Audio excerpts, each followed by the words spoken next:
Well, hello everyone. How are you doing this fine day? I hope you're enjoying your week. Welcome to another survival challenge. We're going to be doing something a little different today. It's not going to be exactly as professionally done as I usually do. But we have some guests here today because I don't know shit about Halo. So I'm going to allow them to introduce themselves real quick. Go on ahead, guys. Introduce yourselves. Hey, it's Chris from Alton Floor Gaming. Hope you guys are having a wonderful time. How's it going? Hey, it's Dan the Tech Guy from all the streams and everything else. Hey, it's Reaper. I'm just a regular guy here in the server. Yeah, we just pulled this motherfucker off the streets. He was doing coke behind a dumpster. It's fine.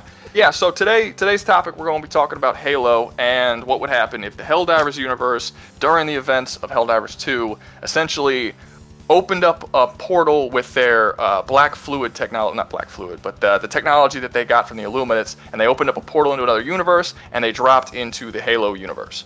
And we're basically going to discuss what kind of cool shit would happen if this sort of two universes collided. Now, you guys discussed it together before the stream and talked about exactly what time period they would be dropping in at that would make the most sense for this particular engagement. So what time period is that, so that the people who are Halo fans actually know what the fuck's happening?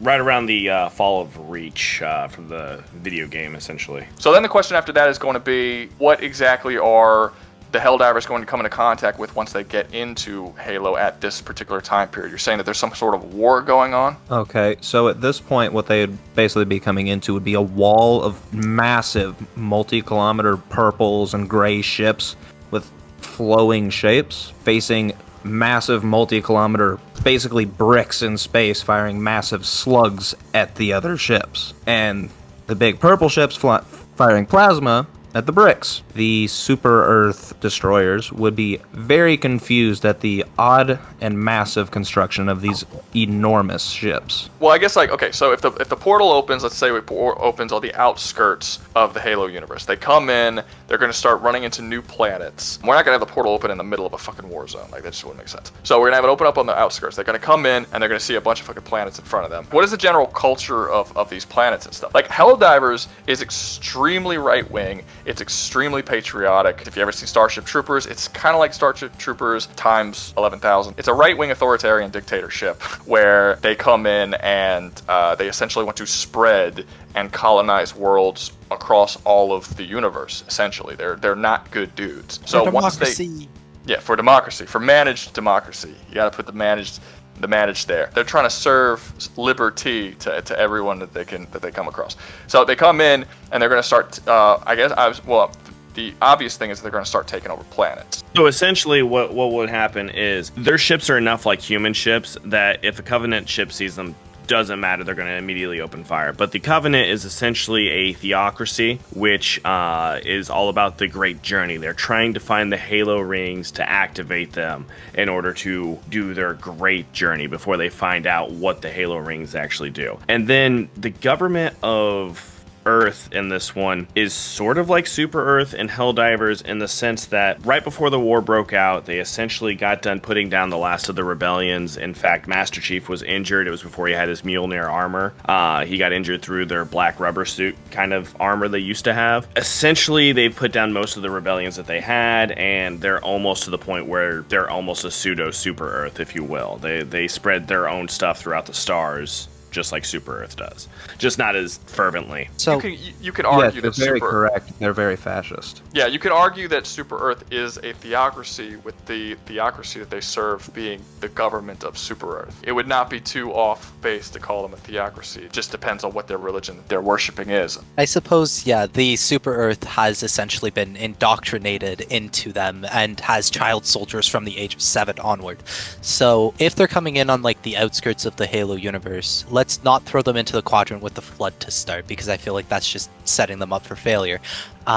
What quadrant? Give them a few planets to start out on, and I think Super Earth, as soon as they run into the UNSC, would probably end up finding a few people, or it might end up being what happens in your Mass Effect video, where they would have a hard time getting anybody because nobody would want to be a traitor to the UNSC. But because there's such similar ideologies, the humans might actually team up against the Covenant and other enemies of the humans before eventually turning on themselves. So when you say flood quadrant, what are you talking about? You mean like there's just like a section of space that is specifically Not devoted to necessarily like a whole section. It's a few specific planets that have had a massive infection, which is what I've never created heard the of flood. those. Like, I only heard of them being on installation 04 because that's the only place that the Forerunners kept the last remaining flood spores besides on other installations. And only the ones on 04 escaped. The flood were basically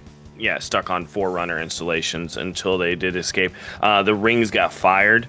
The only reason the humans even survived the rings being fired was due to the fact that the Forerunners turned Earth into a shield planet. So what, they were like the flow was basically like imprisoned on one planet, essentially? It was imprisoned on multiple rings and installations that were Forerunner ran. So it's on several planets, but they're locked away in basically big-ass cages.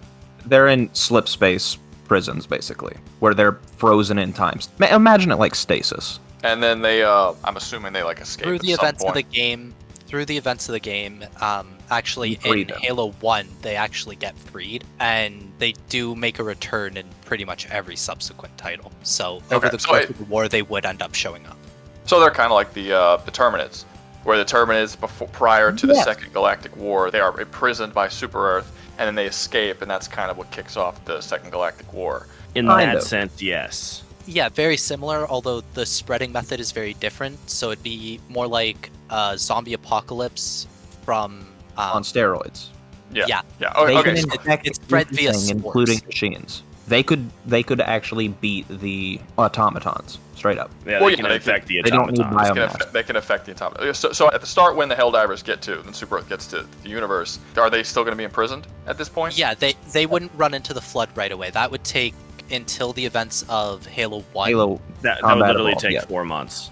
Because So it's like 3 months. Reach is like 3 months before Halo combat involved. Literally, they slipstream out of Reach's atmosphere, keep jumping away from freaking aliens the Covenant quite often, and end up outside of a Halo with with Captain Keyes and Cortana and Master Chief. And that's how the first game When you starts up. say the Super Earth appears on the outskirts of the universe, do you mean on the outskirts of the Milky Way or on the Orion arm of the Milky Way where Well, it would all depend of the on conflict actually is? That would depend on how big Halo is. Like, if they were going to The appear on real the universe. Huh? It is the real universe. Like there's Okay, Andromeda, there's the Milky Way, there's everything. The problem with that is that this goes way deep into the lore. Precursors came to the Milky Way and seeded it. That's where the Forerunners come from. That's where humans come from. That's where the Covenant races come from. The Precursors are also the Flood. Yeah. So they didn't create the Flood. They are the Flood. But that's through corruption and everything. So essentially, it is stuck within our galaxy, but the Precursors had extra dimension, had traveled to other galaxies. So like, but that the wasn't main the question. Halo The question universe is within our galaxy. Here's the easiest way to put it for people who don't want a huge lore dump. The Precursors were a four-dimensional race. In the Milky Way? Well, yes, all of it happens in the Milky Way, and the Precursors were a four-dimensional race. To us, essentially gods. Yeah, essentially. They created everything. Basically, think of it like eldritch gods from Lovecraftian shit. Okay, that's fine. Yeah, Well, yeah, I've heard that they can like destroy solar systems or yes, systems. they can. Star The Road. Precursors could easily wipe away a solar system, yes. They had the technology to do that. Okay, so yeah, so if the actual main story of Halo takes place within the Milky Way, that's where we're gonna. I mean, if there's stuff in Andromeda, but it's not really relevant to the actual like what's happening here or what's happening in the story of Halo, or for the most part. Well, I mean, the Andromeda cluster is in the Milky Way. The entire story of Halo takes place within the Orion arm of the Milky Way, which is a very small section. That's the only area where the UNSC actually expanded That's fine. into. I don't know space shit, Dan. The only relevant information outside of that is that the Forerunners saved 2 Precursors and sent them to a different galaxy, and that's the only. And they might make a comeback, but that's the only relevant information about the other galaxies. Okay, that's fine. I mean, it doesn't really. So, like in Helldivers, we actually don't know how large the area that Helldivers are in control of is. Like, if you can look at the galactic map, and there's like 250 something planets on the galactic map, but we don't actually. We've never been given an area. Like, we don't know if they're in control of the cluster or the Milky Way or several galaxies. We don't really know. We're not even 100% sure. I don't think we're 100% sure of where the Terminids originate from. We do know the Illuminates are actually from another universe. They came from another dimension, and they can like actually travel between dimensions. We know that, but we don't actually know where it is. So if the Halo was across multiple galaxies, you could possibly argue that Helldivers ships might not even be able to travel to those other galaxies because there's no evidence that they are, but we don't really know the size. But Neither as far, can UNSC or Coveys. okay, there you go. Then it's not really relevant. So if it's in the Milky Way, they're going to come on the edge of wherever the story takes place, wherever the galactic civilization is. They're going to come out on the outside of it. They're not going to start just in the outside middle the of Orion Arm. yeah, sure. That means they'll start in Covenant territory, I'm pretty sure, too. Yeah. Basically, everyone's going to be living like it would be the same thing as if a country were to invade your country. You know, Russia's not going to invade starting in, you know, Ohio or Wyoming. They're going to invade on the edges, and then that's going to work. And then you're going to have to fight from that point on. If they get into the center, that means they've fucking taken over a lot of shit. That's basically how it's gonna go. So with what you're saying, when Super Earth comes in, the Covenant's going to be super confused, fighting a war on two fronts. 3, because the Banished. Oh yeah, 3. The Covenant's fighting a war on 3 separate fronts, probably doesn't have the ability to sustain that, given that even against just the 2 fronts they were fighting, they were struggling. They do end up coming on top of the UNSC, but that's because their technology far surpasses them. But I'm pretty sure the Helldivers can survive plasma blasts and They can. Yeah. electricity and explosions. So yeah, I don't really think the Helldivers would have too much of a problem against Covenant or Covenant fleets, because Covenant ships can be blown up like anything else. Okay, I would have to disagree. I think they would struggle because it is canon that even the baseline CCS battlecruiser takes gigatons of force just to drop the shields. This is important because 1 Mach is enough to do all of the damage that a Super Earth destroyer can do over a period of time in 1 shot. That doesn't takes a lot of shots to take down a CCS. That doesn't really matter because the Helldivers have ships that are capable of destroying moons. So gigatons is not. They'll be able to blast right through them. If you're talking about the space stations. No. But that the space station being built is not the thing that's impressive about the new space station. Is not that it has more firepower than their other ships. The reason why it's impressive is because it's the first space station that can travel at FTL. It's essentially a mobile space station. And all the space stations previous. Yeah, no. But what I'm saying the fact that the station is so large, it can take that firepower and give it out. But I doubt that their smaller ships could handle the firepower that the space station can. They don't just have smaller ships. They have actual combat ships that are designed to combat in space that we don't see because the game takes place from the perspective of the Helldivers. I'm saying their ships would be smaller than a space station, otherwise it wouldn't be called a space station, it'd be called a Star Dreadnought or something. Or Super Dreadnought. I mean, possibly. I mean, I would assume so, but that doesn't necessarily mean that their firepower How big is their space station, though? I don't think we have a size for it. It's large. I mean, it's bigger than super destroyers, but I don't think we have a legitimate size for it. But that's not really the point. Like we know that your average super destroyer, or not average, but all super destroyers, we know that according to the lore that it has enough firepower to level a small moon. We know that that's a super destroyer. A super destroyer is an extremely small. It is classified as a very, very small ship that is manned by like 40 people, and it's in command by 1 Helldiver. And the entire purpose of the super destroyer is to assist one guy on the ground. Yeah, but we also know that Helldivers have massive, massive ships that are specifically designed to take on whole fleets of automaton ships by itself and take them out. We know that these exist.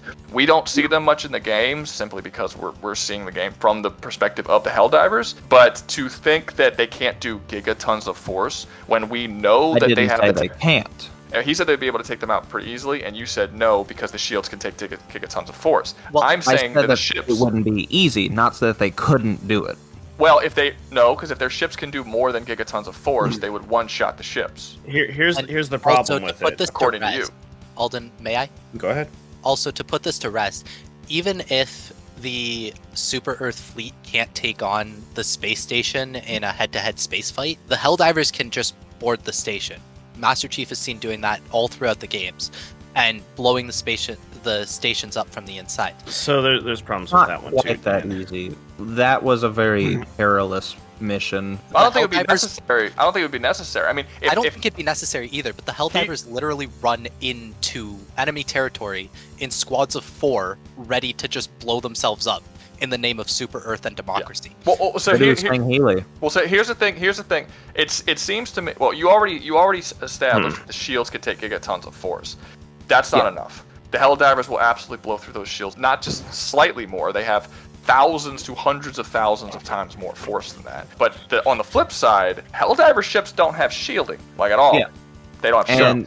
the So- Covenant's main weapons are plasma torpedoes and plasma lances, which is basically a light speed lance of plasma that will literally bisect anything that it comes into contact with when it comes to metals. It's nuclear plasma from the actual reactor of the Covenant ship. That doesn't mean anything. Now, see, Go two ahead. things. One, Covenant plasma's been known to cut through titanium alloys all the time. That their plasma weapons melt through that. However, Like butter. I don't.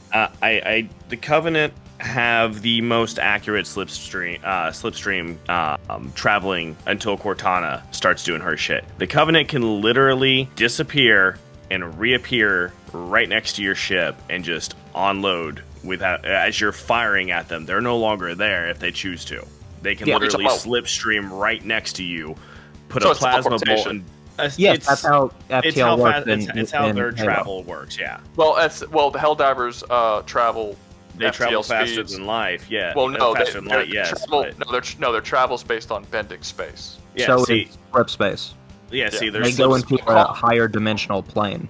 They don't Yeah, call it that, but the it's Precursors set up space. like super highways in the fourth dimension that these people travel through. Yeah, they essentially travel by like poking holes in space and traveling. But the It's the Covenant same do shit. it during combat all the Yes. time. They teleport and reappear next to your ship and blow you to bits if you get a good solution on targeting them.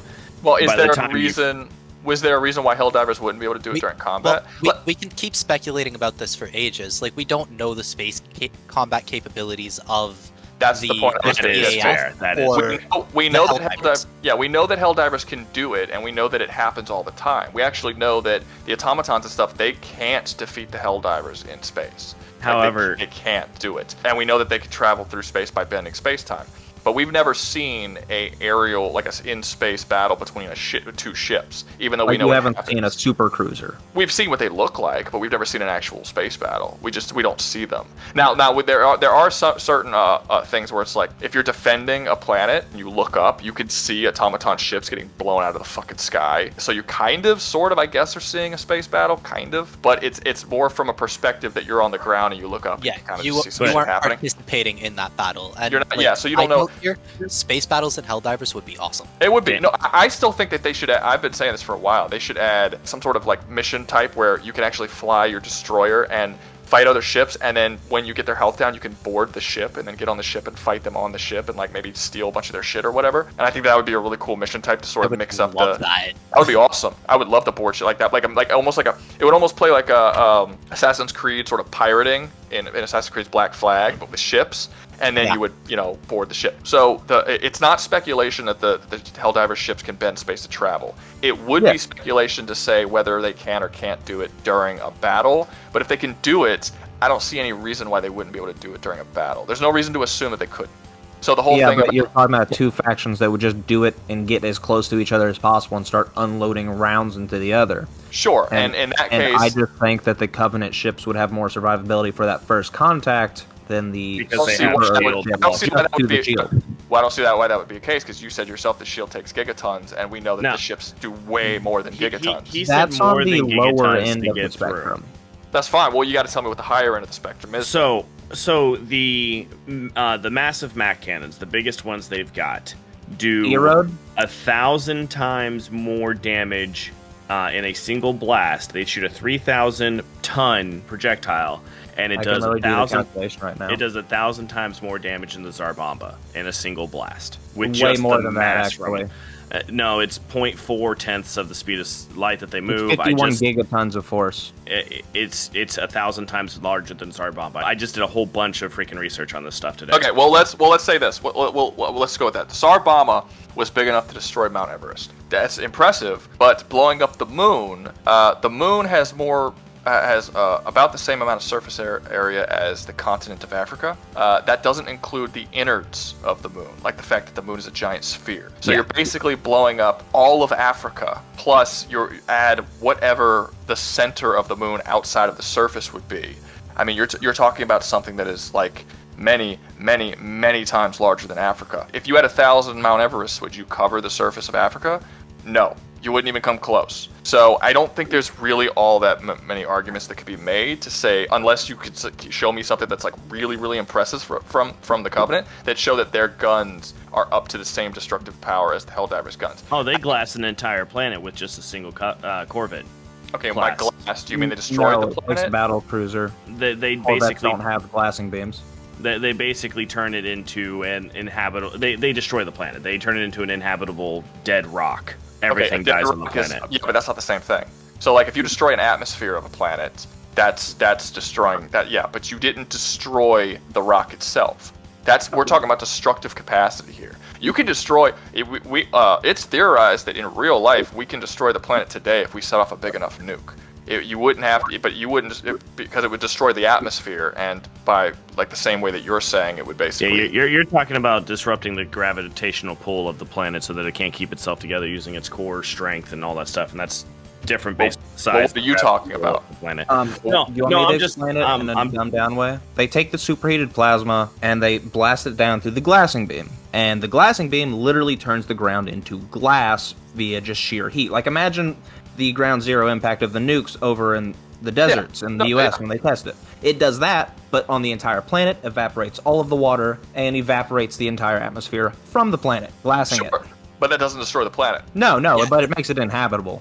Yeah, that's what I said. Yeah, and I'm not saying that that's not impressive. My argument here isn't that the Covenant cannot harm the Helldivers vessels. I'm in agreement that it would destroy the vessels. My argument here is that they're one-shotting each other, and because the Helldivers. My argument is it would probably be closer to a two-shot. Why do you think it would be closer to a two-shot? Because you told me that it was gigatons that took it. You haven't given me a maximum level that it can withstand. So the Ket pattern battlecruiser, and I'll call it the CCS from now on because that's the UNSC designation, was only 1.7 kilometers long. Sure, that's big. That's really big, but it's nowhere near the biggest ship they have. That is the mainline capital ship, the main cruiser that they just have hundreds and hundreds and hundreds of that they just throw at everything. Okay, that is also their main combat ship. They also have the ORS class heavy cruiser, which is quite a bit bigger, coming in at 3 kilometers, and it can take more punishment. Sure, but do we know how powerful the guns on these weapons are? Or I'm sorry, the shields on these weapons are.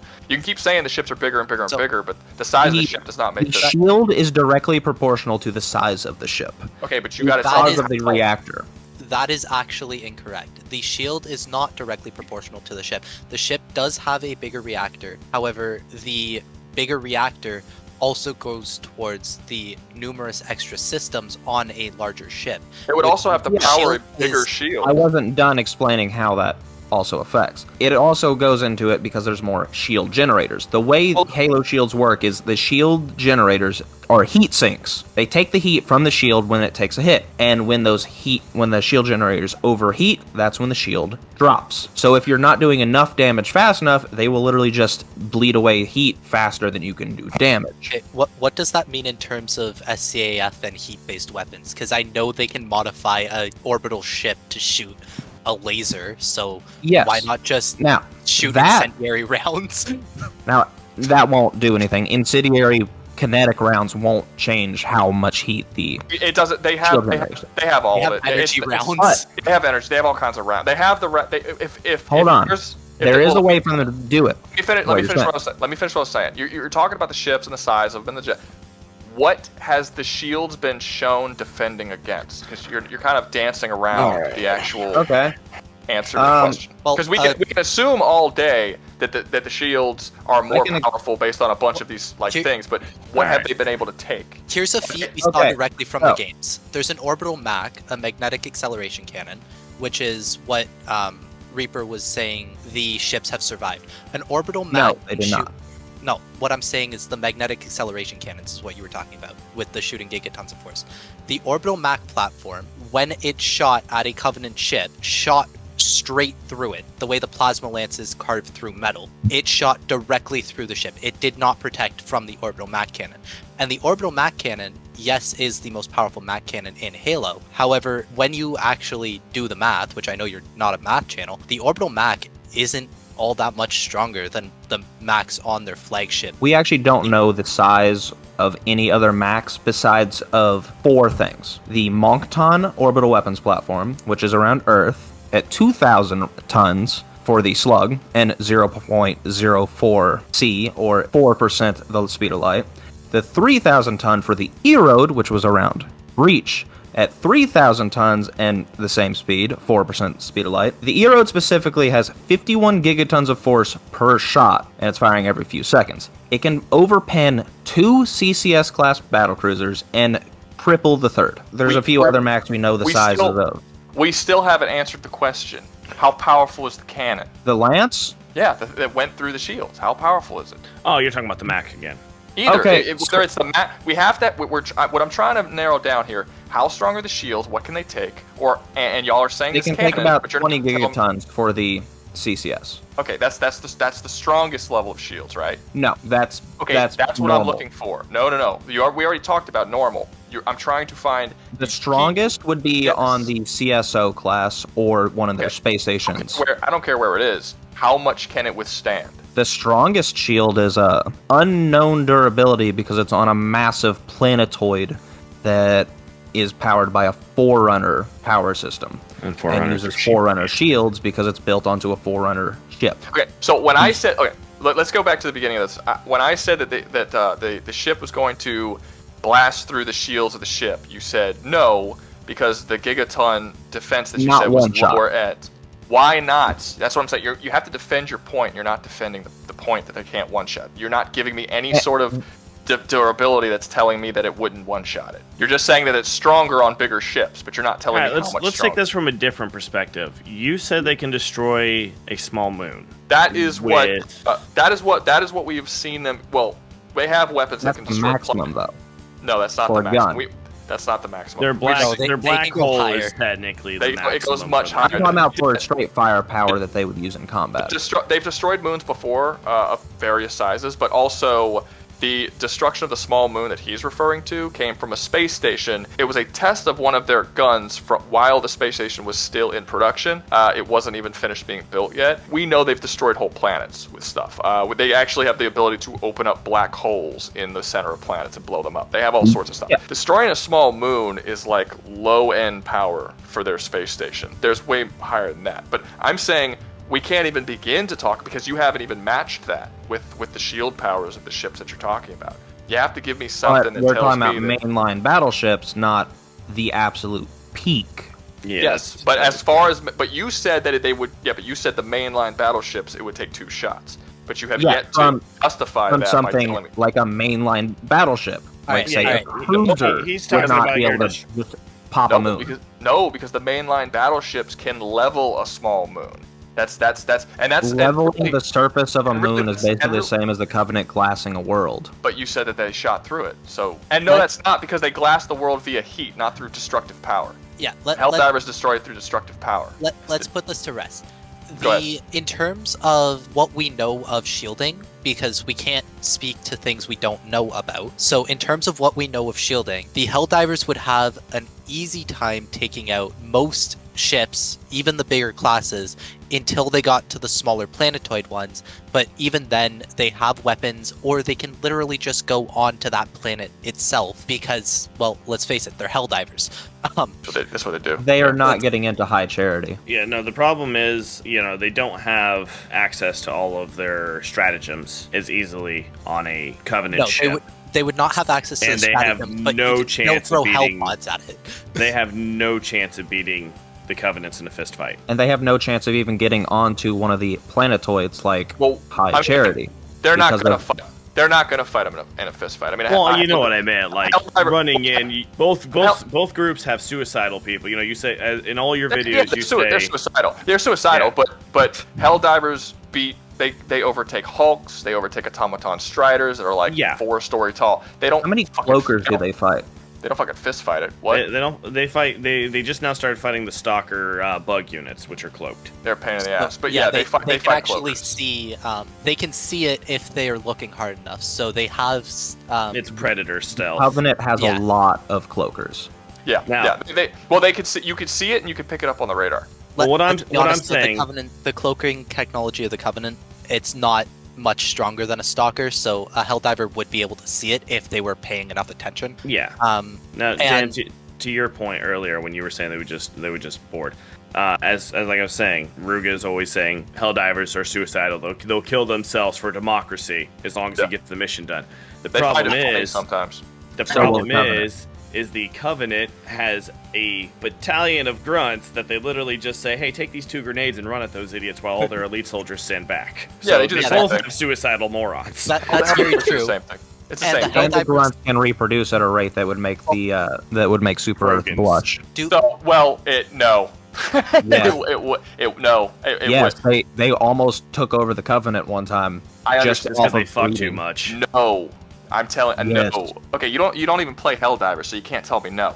No. Okay, for one, Terminids do the exact same thing. You could put a single they don't even mate. You could put a single Terminid on a planet, and they will completely overtake that planet in like very short amount of time. We're not even talking Like days here. days. They spray like they spread like crazy. They had a couple of Terminids, just a couple that were in cages that they were essentially milking for a substance that they allowed. 1 or 2 of them got out, and they spread across the entire Milky Way in literally a couple of days.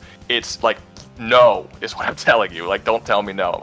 No. The thing about that is they're not intelligent beings with guns. That's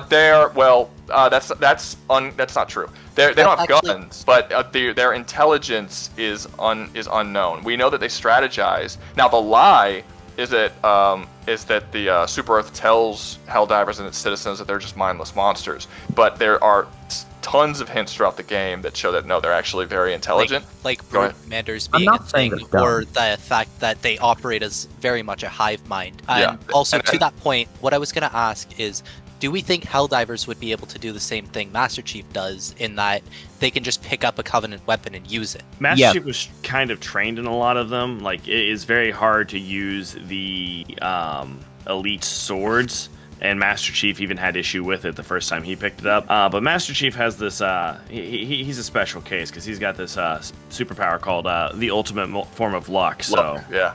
It's But- very lucky. But yes, I'm not they talking could about luck. technically Would because the all Helldivers humans be able can. to just pick up?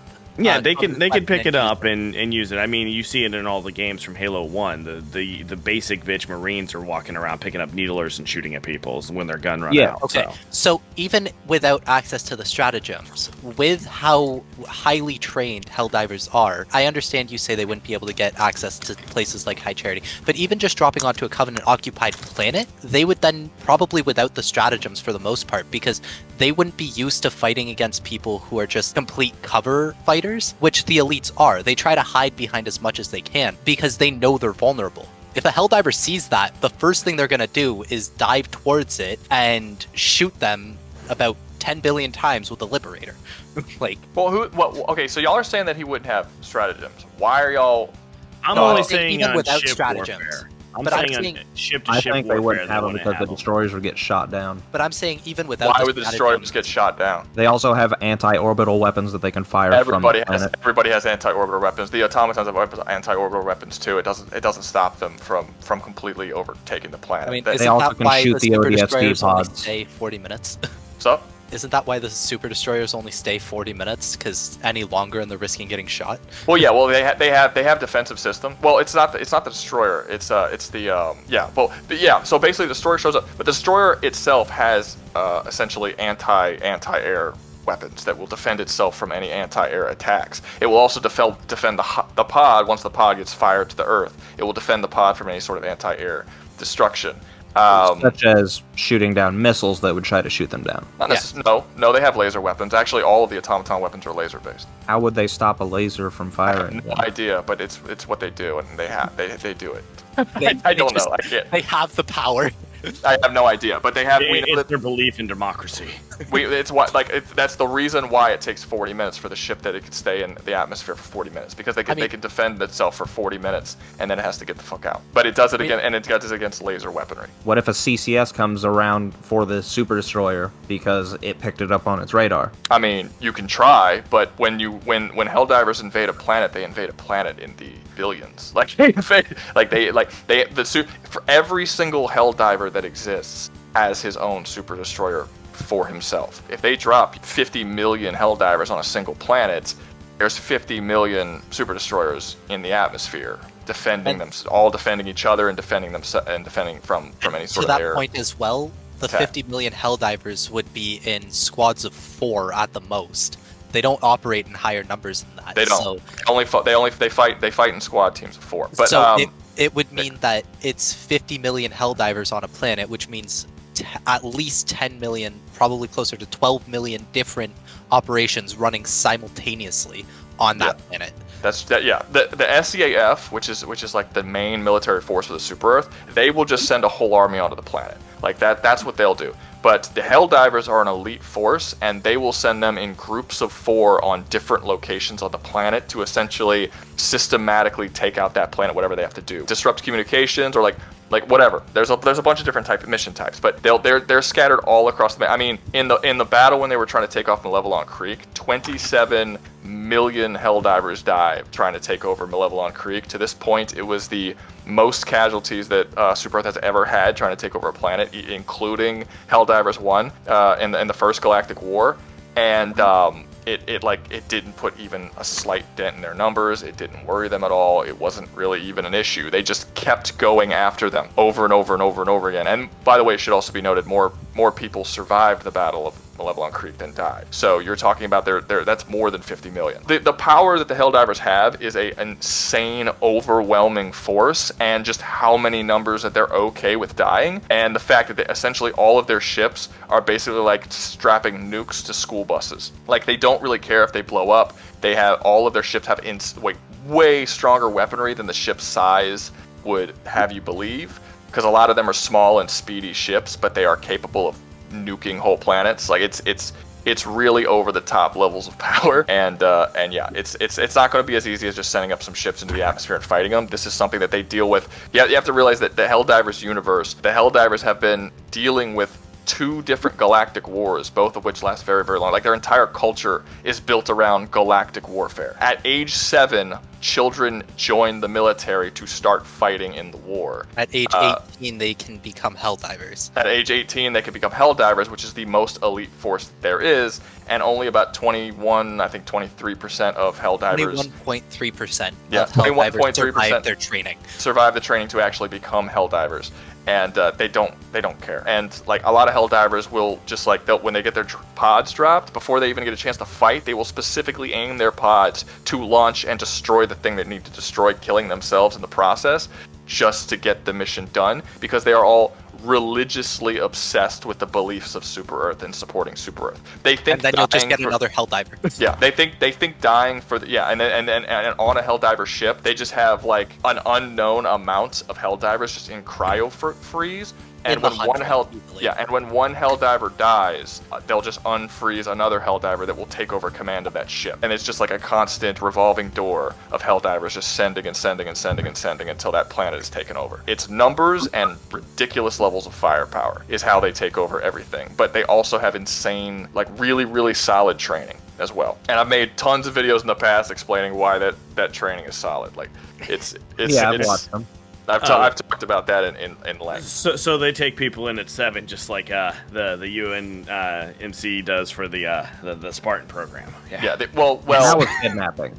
Well, no, not exactly. They still take them in. Not exactly, because y'all might have to correct me on this, but they take them in to begin them to eventually become Spartans, and they do their little tests and stuff like this. No. Helldivers will take 7-year-olds and throw them on the front lines of battle. They're child soldiers. I don't think that in Halo, those children who were taken to become Spartans are thrown on the front lines of battle and made into child soldiers. The Helldivers, no, they're worse. Yeah, they're worse. How are they worse? They are taken at the ages between 4 and 6 and trained until they're 18 that Live entire fire time. And at the age all of that. what was it, Dan? Was it 14 or 16 that they were turned into Spartans? I want to say 14. I believe it's 16. They took 200 kids per class. That's what the Spartan 2 programs are. They're classes. Class 1, one where John was in, 117, Master Chief, whatever you want to call him. And 50% of all of them either died or had horrific mutilation caused by the modifications that turned them into these giant creatures that are basically no longer human. And so you're not saying I get what you're saying. Like it fucks them up. That's not. And the entire time they're being indoctrinated into believing the UEG and the UNSC are the best things ever, and they need to protect them no matter what. They're basically Helldivers, but monsters. Well, no, because like I said, Helldivers are actually thrown on the front line. Like when a Helldiver becomes a Helldiver at age 18, he already has 11 years of warfare experience on the front lines of battle, fighting that he survived from the time he was 7 years old. I think you can. From the age of 6 are taught every war that's ever happened and everything about warfare and how it's conducted. Sure, ever but since but they're not on the battle, but they're not at war. They're taught about war. That's not the same thing. They do get called in to do major conflict put downs, like with in the few times there's been rebel uprising stuff like that. They get called. So this is another important thing. How many? I mean, you talked about 200 kids per class. We're talking about all SCAF officers. Yeah, I'm just saying that I would argue that the Spartan 2s were worse because they weren't volunteers. They were voluntold. I mean, it's fine. You do whatever. I mean, it's fine. I mean, the argument isn't what's worse. The argument is which one created the better soldier. Spartan 2s. So it's based on what? The Spartan 2s are 300 in total, and they are armored, I believe, at the age of 16, according to Halopedia. Well, that's another. That's kind of the main point that we're making, right? You have 300 Spartans that are trained like Helldivers. All soldiers within the entirety of SCAF are trained in this way. All of them. Yeah. There is not a single SCAF officer that. I'm saying individually, a Spartan 2 is better. Based on what? Other than physical ability. Based on what is their training? But I don't see how their training is better. Training, physical ability, better armament, better armor. No, I disagree. Yeah. I disagree. Okay, the armor. The armor I wouldn't disagree with. However, I wouldn't disagree with the armor, but I would disagree with a lot of the other stuff. I would disagree with the training for sure. On the physical side, yes, the Spartan 2s far surpass a human, but the training is very different being thrown on the front lines of a war and being taught all you know about war theory. It's like telling a 5-star general who hasn't seen combat a day in his life to go fight in the trenches. Like that's you're not going to have the same effect. Except it's not exactly, because they have had combat experience. They've that had entire time. simulated They were work. training with ODSTs that entire time with sim rounds, which that's not basically frontline. felt like a bullet. That's not frontline warfare experience. But it's about as good as you can get without killing them, because it's basically like taking a bunch of children and throwing them at Navy SEALs and telling the Navy SEALs teach these people how to become soldiers. You're saying it's as good as it gets without killing them. I'm telling you that Helldivers kill them. It's better. They throw them on. They literally throw all of them on the front lines to fight in wars.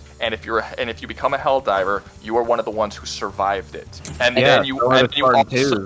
then you also, yes, but Spartan 2s, you said yourself, Spartans only have 300. Like, this is the entire makeup of the military. That's just of the 2 program. There's Spartan 1s, which had some. Spartan 3s now exist. It doesn't matter. Have the Spartan 4s. It doesn't matter. They don't have quadrillions. You're talking about the absolute. But anyone can be a Spartan 4. Fine, but you're talking about the absolute most elite of the military, and I'm talking about in the Helldivers, it's the entire military, and you're trying to argue that it's better over there. You say the Helldivers, you said several times the Helldivers are the absolute elite of their military, so I'm pretty sure. No, because they're the ones who survived. That's why they're the absolute elite. I'm comparing the most elite to the most elite, and the Spartan it's- 2s are the most elite of the UNSC. It's not a proper comparison because I'm comparing two militaries. You're trying to take a very small percentage of the of the Spartan of the not Spartan the UF. No, I said an individual basis that the Spartan 2 is better. Yes, that's what you're trying to do, but you can't do that because, well, for one, I don't necessarily agree. But that's not the we're talking about a military engagement between Halo and Helldivers. The whole army. You're trying to say that there's a small subsection of this military that is better than anything in Helldivers. It doesn't matter. If you take all of the Helldivers have significantly more training than the entirety of the military that I forgot what not UFC. UNSC, United UNSC. Nations Space Command. Yeah, UNSC. Their training overall across the Helldivers is better than anything over there. And your argument that the Spartan training is better because they have theoretical training and they are trained with very high level people is essentially it's an opinion because there's really no way to actually tell. But I think most people would argue pretty handily that actually having on-the-ground training in, like, actually on the front lines of war from age 7 all the way to age 18 and then surviving, and then going through a program where everyone who goes through that program has 11 years of on-the-ground military training, and then only 20-something% of the people actually survive the program to become Helldivers, I think you can argue that training was significantly better than having theoretical training. And you forgot something, though. What did I forget? Time period we're talking about 40-year-old Spartans, not 18-year-old Spartans. We're not talking about fresh Spartans. We're talking about Spartans that have been fighting since the start of the Human Covenant War. But there are older Helldivers too. It doesn't matter. Yeah, like it's not like all. They have 20+ years of experience in war. Yes. Spartan 2s at the time that we're putting them are individually superior to Helldivers on the norm. Okay, because you're assuming that Helldivers are only 18 years old. There are Helldivers in their 40s I'm not. and 50s. I'm saying that. Nope. Hold on. I am saying that they're normal. Their normal will always be the younger Helldivers. Why? That is the normal. Why is it the normal? Law of averages. Because of their suicidal tactics. Their normal will be between 18 and about 26. That's gonna be the normal. The older they get, the less of them there are. You just said a fact. You just said a statement as if it was fact. You have to prove that. You can't just say That's that. how all militaries are. The older people will always be less numerous. That is how militaries work. This isn't an opinion. This is just a fact. No, it's a fact. Their normal will be between. It is a fact in real life because you can't even be on the ground military after a certain age in real life. That's not how it works with Super Earth. It's also unrealistic and you just said the average age is between 18 and 26. I just told you everyone joins the military at age 7 in Helldivers. So obviously that breaks your age thing right there. I'm talking about specifically for Helldivers. They can't join until they're 18. No. They're probably going to die before they're 26. But you keep changing the argument. Disagree with that because you keep changing the argument. We're talking about the military. They join the military at age 7. 18 is when you can become a Helldiver. But you said all militaries. That's what you said. You didn't just say Helldivers. You said all militaries. It's between 18 and 26. No. I said all militaries. The older people will be less numerous. Reaper. That is what I said. You can read the tape back. You said all militaries are between 18 and 26. That's how all militaries work. That's exactly. People can rewind it. That is exactly what you said. That is not what I said. I said you're changing it. We heard you. All three of us heard. That's exactly what you said. No, it isn't. Are you going to sit there with a straight face and tell me that you did not just say that 18 to 26 is the average age for all? And then when I said, how do you know that? Prove it.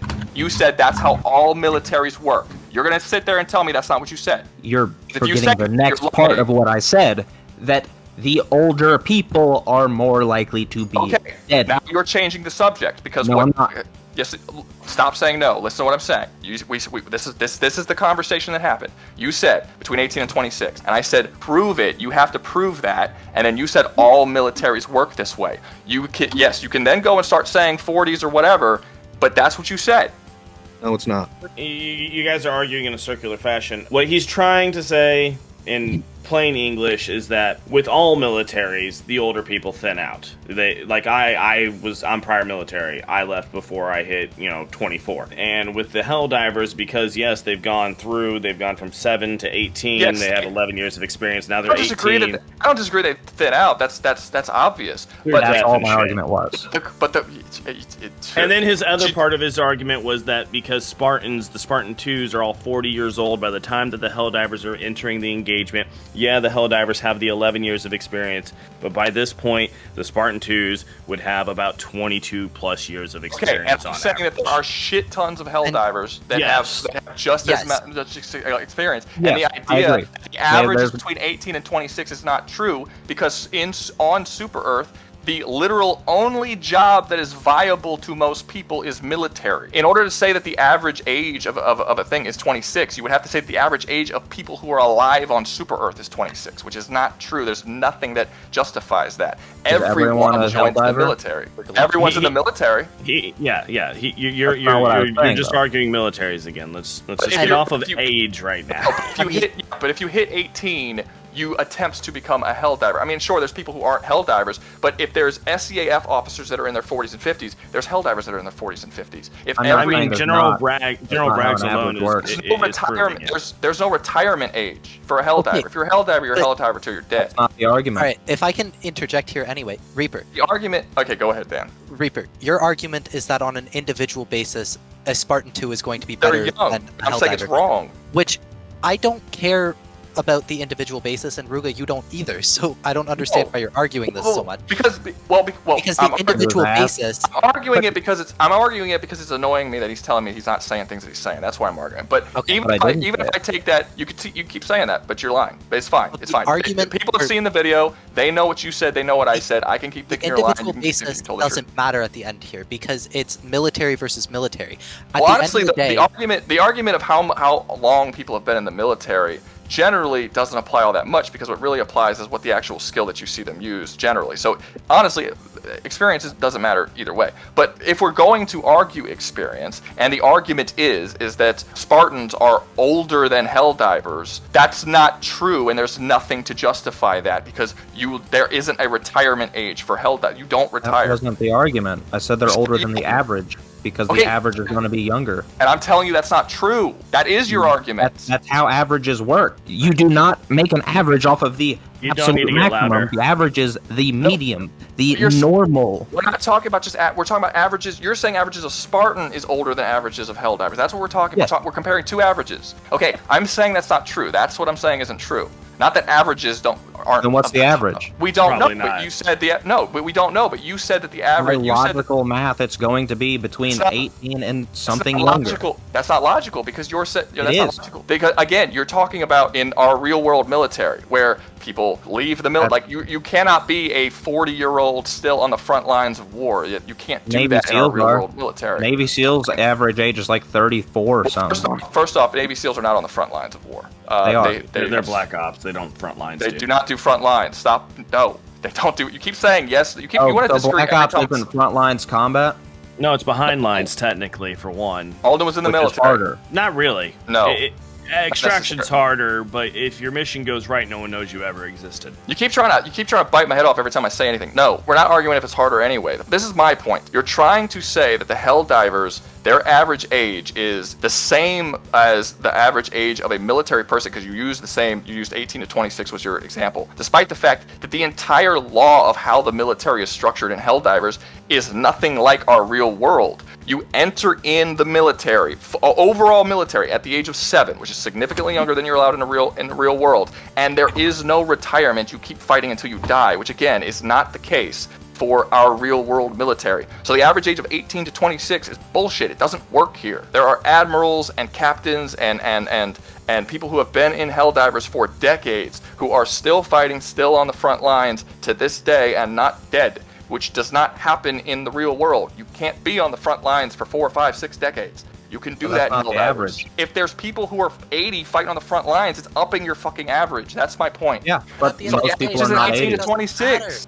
Can we move on from this anyway? Because let's be honest, the UNSC... UNSC is going to get curb stomped. Yes, not only would the UNSC get curb stomped, but the UNSC wouldn't even start a fight with the Helldivers or the Super Earth Foundation they would try diplomacy. after the Covenant is already gone. And So- even when that fight starts, the Spartans are getting wiped the fuck out by sheer numbers. Because we've seen Spartans be taken down by Covenant forces. So We've seen elite Spartans die to members grunts. like Helldivers who literally have orbital lasers that they can stick to you, a Spartan's not surviving that. No, not at all. I don't know what the point of all that shit was if you knew they weren't going to win anyway. Everyone agrees that the UNSC can't win. Is that where we are right now? No, I'm not quite there yet. As soon as I the think they would Covenant, try diplomacy. as soon as the Covenant is taken out of the picture, which it easily would be if it's fighting a war on 3 fronts, because The Great let's face Schism it, would happen sooner. Super Earth would just take everything out behind Covenant lines. They would take out planets easily. So it would come down to the elites and the space stations. Those are really what would give them any trouble, but the Spartans would step in from the UNSC.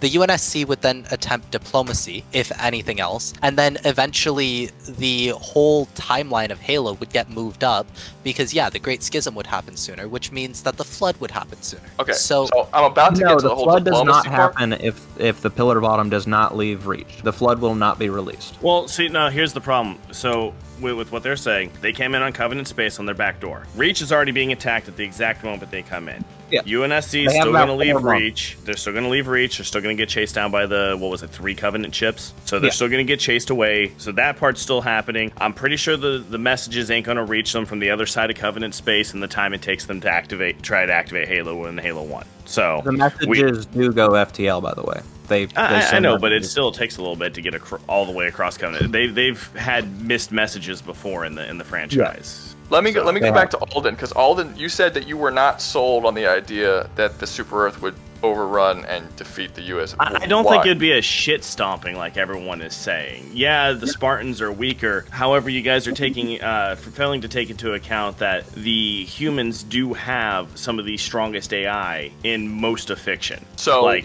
they Okay, have that is a hacking good abilities. point, and I do Hacking want to abilities, get to that because the AIs that are in Halo are ridiculously intelligent, and I don't disagree with that. Like they're smarter than the librarian. And not only are the AIs way stronger, and I know this isn't, you guys are still saying the Spartans are getting shit stomped, but I don't. The AI, putting an AI into a Spartan increases their already tremendous reflexes to the ability to actually be able to backhand a tank round out of the air. It's in the books. Master Chief literally Not tank rounds. He backhanded an ATGM. I'm pretty sure it came from one of their tanks. No, it did not. It came from a Sparrow. Anyway, he backhanded a large ass freaking round out of the air because he had Cortana in his head. Massive. It's basically like putting a supercomputer that's supposed to pilot a mega ship into a suit of armor. I've heard this. I've heard this before. Basically, Cortana increases Cortana increases John 117's reaction times, essentially.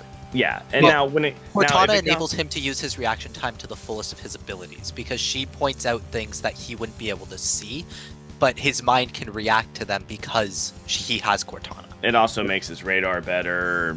Allows him to optimize shields if he gets a hold of them. It allows him to do a whole bunch of other shit. That upgrades his cognitive processing. So it should be noted, I don't know if this is going to change anything, but it should be noted that the automatons constantly attempt to hack into super destroyers, and they are capable of being repelled. Now, what they do jam your communications when you're on the ground between you and the super destroyer, which stops you from being able to use stratagems. But outside of that, their hacking attempts on individual ships generally fail. Cortana is so smart, so intelligent of an AI. She is the quintessential. She is the most powerful AI they've got. They've got lesser AIs that are close, and she taught them a whole bunch of crap. AIs have 2 things. 1, they're super smart. 2, they have a rampancy problem. So after 7 years, they have to be decommissioned because if not, they start having basically ghost in the shell situations where they are constantly creating multiple personalities and shit. Cortana originally it's a memory was overflow issue is what it's actually called, and they just have too many memories to where they can't keep them all ghost in the intact. shell situation. Yeah. So Cortana originally in the original lore wasn't supposed to be able to have that, but it got retconned. But at her peak, she was able to not only figure out Forerunner technology, but but basically hijack an entire Forerunner installation and could just take people from wherever she wanted on a planet and put them wherever she wanted by digitalizing them. So, And she had to fight a Forerunner AI to do so, which were the best AI before the UNSC. So to that point, though, Cortana is absolute peak, and there's only one Cortana. So Well. If- At there's the end of her final game, there's like 5,000 Cortanas. But that's That still wouldn't be enough. I mean, okay, so I'm just saying, like, do we're do all Spartans have an AI? And if it, well, not okay. Let me change that. They I'm can. pretty sure all Spartans would have an AI, or at least most of them. Even all so, Spartans have an do AI people? companion, only do one people- Cortana. Yeah, do people who are not Spartans have AI? That's the more important. Yes, No. all of the ODSPs ships do. regularly carry AIs Well, the I didn't know that about the I'm talking ODSP. about on a the ships. squad level basis. I'm not talking about ships. I'm talking about Orbital dropship troopers, basically the Helldivers of the Halo universe, have called access to them Helldivers. per Okay. squad. Okay, 12 all right, people fair enough. per squad, most of the time. Are these AIs capable of doing all the same shit? Well, you just said they're not. They're Yeah, not to going to lesser make them degree. they're not going to make They them do- as fast as a Spartan, because Spartans unarmored can lift 300% of Can their body. they I know freely- 1,200% their body. Can they 12,000%. freely hack into the technology of other people? Like, would they be Yes. able to block communications to allow? Cortana's strategists- done it. Not without being inserted into that technology. Cortana never once hacked something from like her own ship. She always has to be with Master Chief and has to be inserted into whatever technology it is. Which So they're means not like- that they're not like Cortana get- would have to get onto No, a super by destroyer the in order final. to spread in the super destroyers. But by even Halo 3, she doesn't even have to be removed from him. He can basically they start to be able to Basically wirelessly Wi-Fi's her. transfer to places at that point. Before, he had to literally remove her, put her in, take her out. Yes, but You he know. still has to be in close proximity to whatever she is trying to hack. But when- now we're getting further down the timeline. By the time she is on the Forerunner ship, her alone could probably almost take on the entire But that's universe the at that thing. point. There's before actually she makes parts it in before she books. makes it to the Forerunner ship, because Well, wait, this would let's be stick an to the era that we're accelerated currently in. timeline. Let's not jump well, too it's far still, into it's the still within timeline. this. It's still within this 6-year period that we're doing It everything. is, Sure, But yeah, we still haven't gotten through we at still this haven't gotten through point- what exactly would happen once the Helldivers arrive at the start. So let's not jump to the end when Yeah, Cortana's like So- AI god or whatever. So that's exactly what I was about to say. It's because of the accelerated timeline that happens because of the introduction of Super Earth. Cortana would advise diplomacy because she would not be at the level that she needs to be in order to combat the billions of Super Earth fleets. Cortana's not there right now. Cortana is Even like, Oni would say diplomacy is the best Yeah, option. 'cause Oni they'd would be do it too. shitting bricks. so So let's humanity get to would the- go diplomacy. So let's get Yeah. let's get to what the Helldivers will do. It wouldn't be diplomacy. So it would Helldivers take- are It would take probably a few months. They would take over Covenant space, and then they'd come across humans for the first time. So what would happen And- with the humans when the Helldivers reach them? mass murder and colonization is what would happen. Now, are you sure about that? Sounds great. Because in one of your previous videos, you did say they might be open to diplomacy, especially with someone that would be willing to work with their ideology. No, not with another government. So basically, what I said, I didn't say they would be open to diplomacy. I said that when they came across other alien races who were being taken over by an empire, they would take over those planets and put Super Earth in control of those planets. And if people were willing to follow the rules of Super Earth and be just as religiously devoted to them as everybody else, they would accept that. There's no evidence that they would not accept that. But they're not going to ally themselves with another government. Because Super That's Earth not my argument. My actual argument is they would try diplomacy. They would kill the government, but they would keep the people. You're saying Super Earth would, Yeah. possibly. It's unclear because we're not entirely sure. So basically, in Helldiver, like diplomacy was tried at first. So the Illuminates were actually a peaceful race. They weren't warlike at all, and they were essentially like Watchers from Marvel, where they just studied planets and saw how they evolved, and they were a peaceful sort.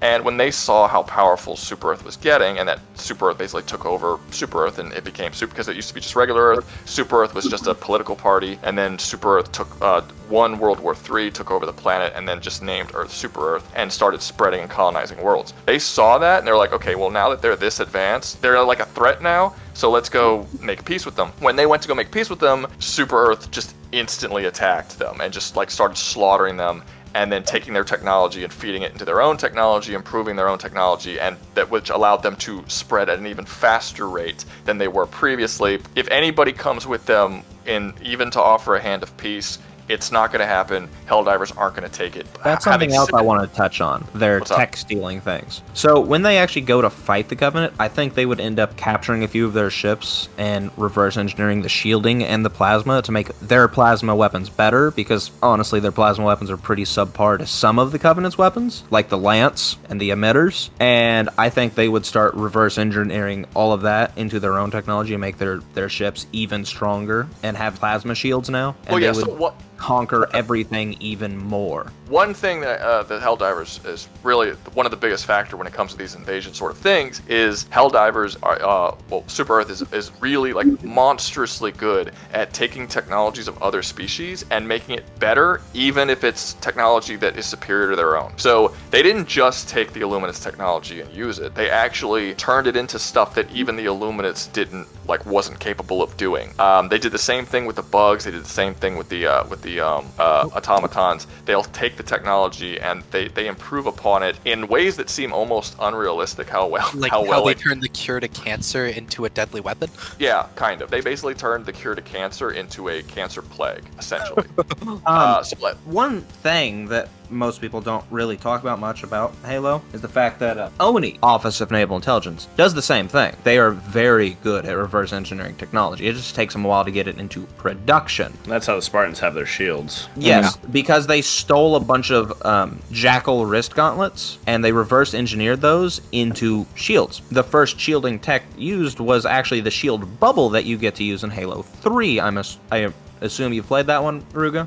Yeah, that's like the only one I've played all the way through. And that shield bubble was actually an Oni creation. Okay. The yellow shield bubble. And it was better than the damn Covenant ones because it can at least withstand a tank round. How long did it take them to update that technology? Only a couple years. I can actually find you the exact date that the bubble shield was formed. And while he's looking for that, it would probably take Super Earth a few months to take over Covenant space, which in that time, the Pillar of Autumn would likely have reached installation 04. Oh, it would have. Yeah. Which means the Flood would still get released. And if the Flood's released, Super Earth has a whole new threat to deal with that they haven't dealt with before. Which will be interesting to see. I don't know I don't think this is necessarily that important. Do we know how many planets are ruled over by the Covenant and the UNSC? Yes, for UNSC pre-war. UNSC pre-war had just above 300 colonies. Oh shit.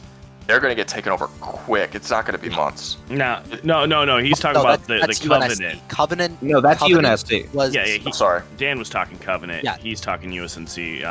Whoever has 300 Covenant, we don't know. There's no info on that. So they're going to take over the has UNSC very quickly. Colonies.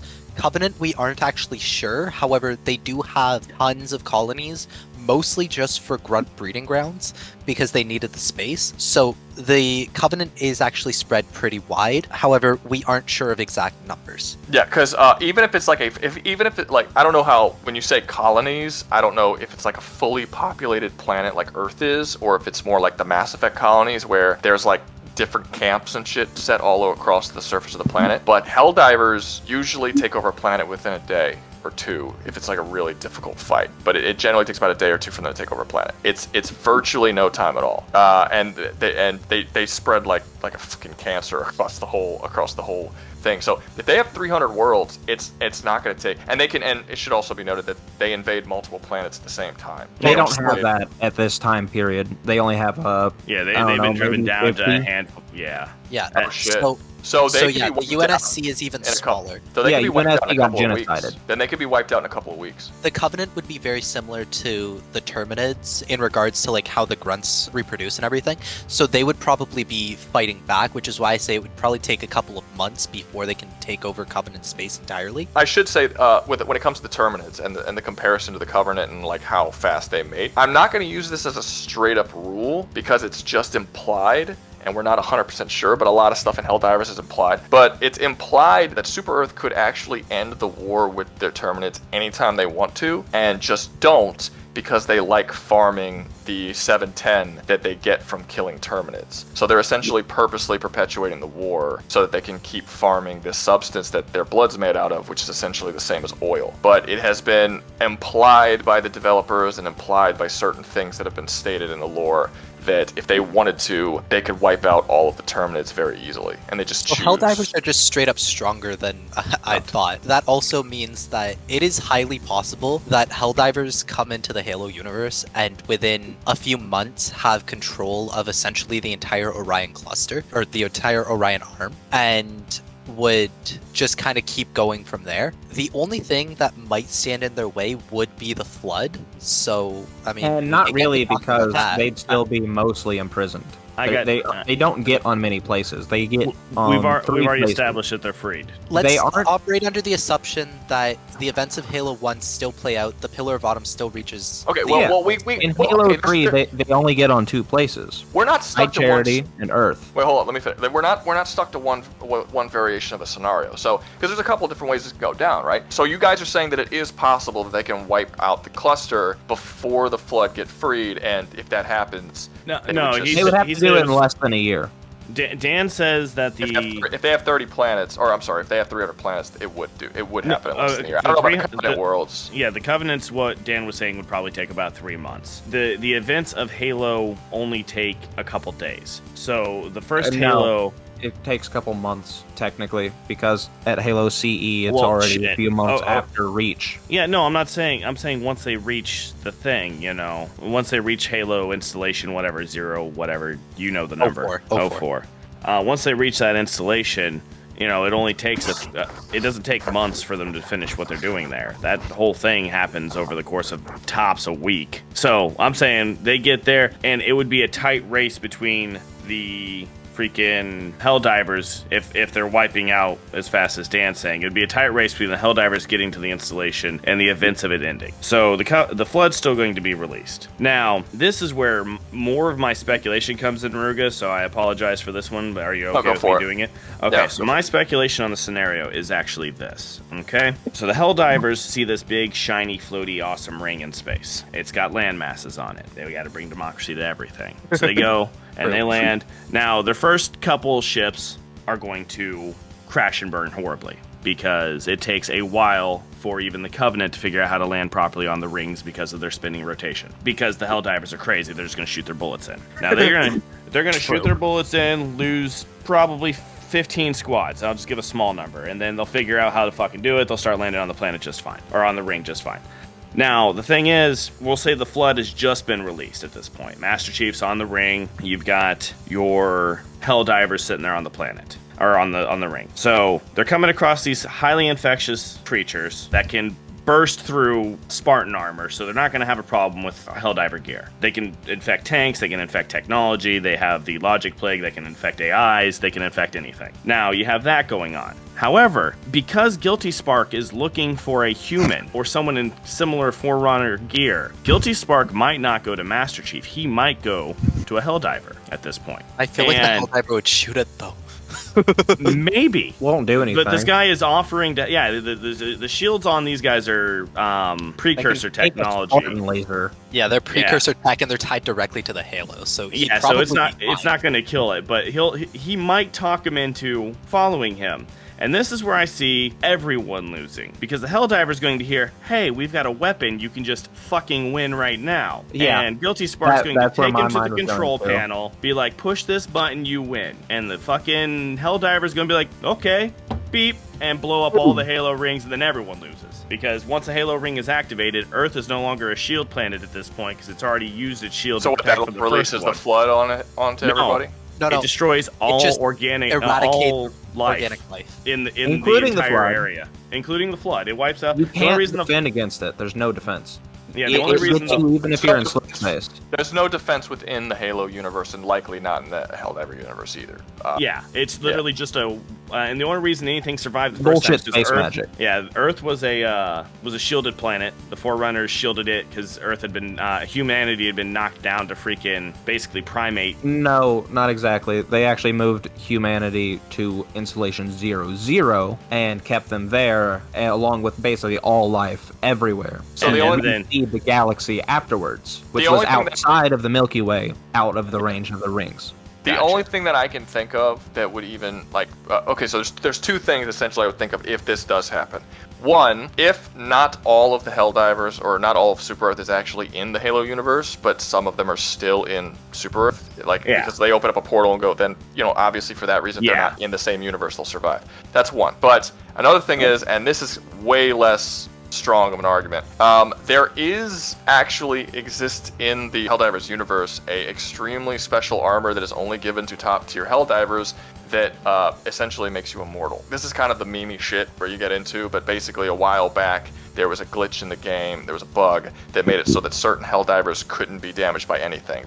This included toxins and explosions. They just could not be harmed, they couldn't be mind fucked, nothing could control them. They were immune to any form of damage that existed in Helldivers, and this armor was and they eventually patched the game, and in the Helldivers universe, all patches are canonically written into the game. So when they patched it and made it so this damage thing didn't exist anymore, that was a bug in the game. They described it as there was basically a mistake with the shipping of the armor for the top tier Helldivers officials, and it was accidentally shipped off to the Grunt forces, and that's why they couldn't be damaged.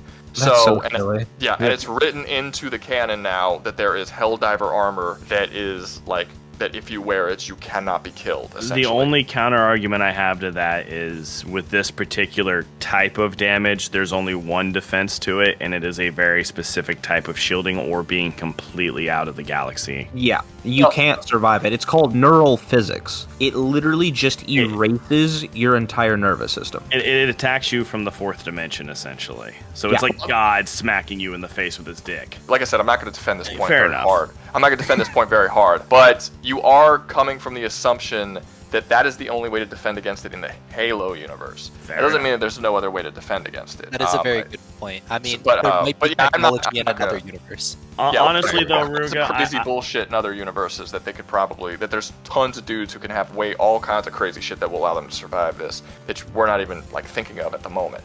I can't think of a single thing. And honestly, even without Guilty Spark leading them there, they're the fucking Helldivers. They're gonna go troping around this place. They're gonna open up the flood pots anyway. Probably try shooting the shit out, and they're gonna push the button. Well, I should be clear about this. The Helldivers are pretty. They're not dumb, but they are pretty reckless when it comes to actual battle and warfare. They're okay with dying and shit. But when it comes to something like doing some shit that they're not allowed to do, they wouldn't know. Actually, Guilty Spark wouldn't tell them what it does. I get that, but Super Earth has a pretty decent grasp on the Helldivers and not doing shit that they're not directly put down to the planet to do. If there is this technology that they don't know anything about and they're just going around pressing buttons, even if they did survive it, Super Earth would likely charge them with treason or something for going against. You can't even use certain types of weapons and shit in your missions, even if they're on your ship, without permission from Super Earth to actually do it. Orbital lasers in the game, when you go down to the thing, you only have 3 orbital lasers. And the reason why you only have 3 orbital lasers in the canon is because that's all Super Earth gives you for budgetary reasons. They're like, you get 3, even though your ship has countless. They're like, you can use 3 on this mission, you can't use it anymore. So it's like, we're not going to let you use anymore,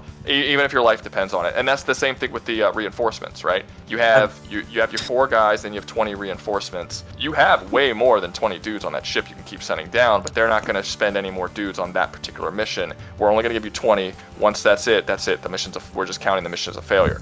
So I don't see a Helldiver dumbly going around just pressing buttons for the fuck of it, and without actually asking Super Earth, and Super Earth probably going over there and studying it before they just go around dumbly pressing. I don't see that happening. They're not that stupid.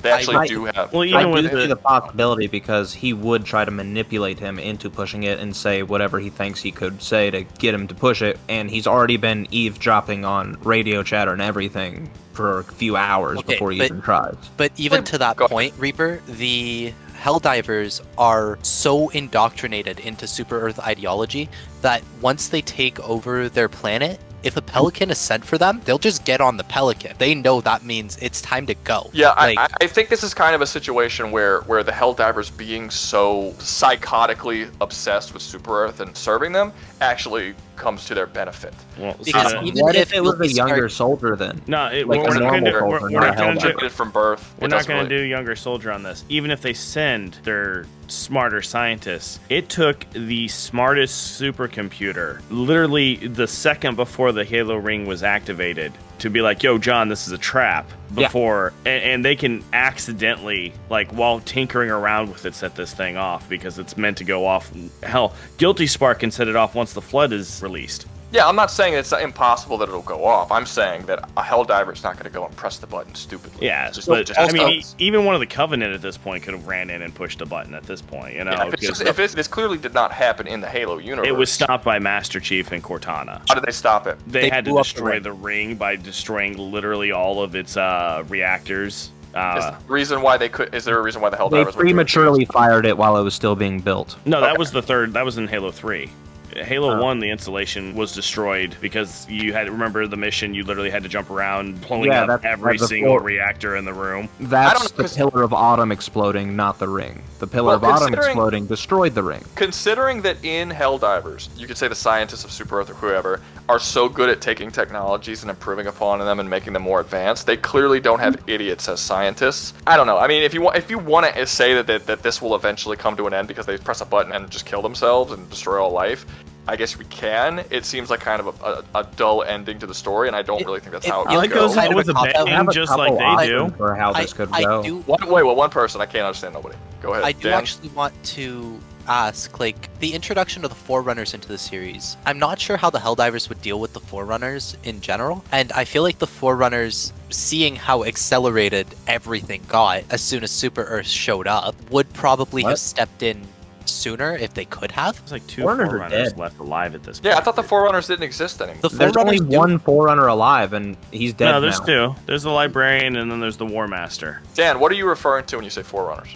I'm referring to the War Master and his entire army of Forerunner tech that he is literally digitalizing people into robots that can shoot really powerful lasers. Yeah. Yeah, no, he's dead. So there's also the Librarian who's still alive, who would have informed Master Chief of what the Halo do far after he needed that information. But yeah, and the Librarian's also the one that's still imprisoned though at this point in time. Yeah, the Didact doesn't get if it's hyper accelerated like you're saying, he's in prison. Like he's saying he's not getting loosened again for another few years, and even with his immense technology, like he's technically defeated by a fucking plasma grenade. That is fair. He does get after Cortana fuckery though. Yeah, I mean Cortana fuck, but like if it's just the Didact versus all of Super Earth, even with his army of digitalized, I guess Super Earth soldiers, because he would have had to take from them in order to do it. You know, it's still just going to be one dude with a robot army against an army of people that with one orbital laser can apparently take on Master Chief. So okay, so as of right now, we've come to the conclusion that the UNSC is going to get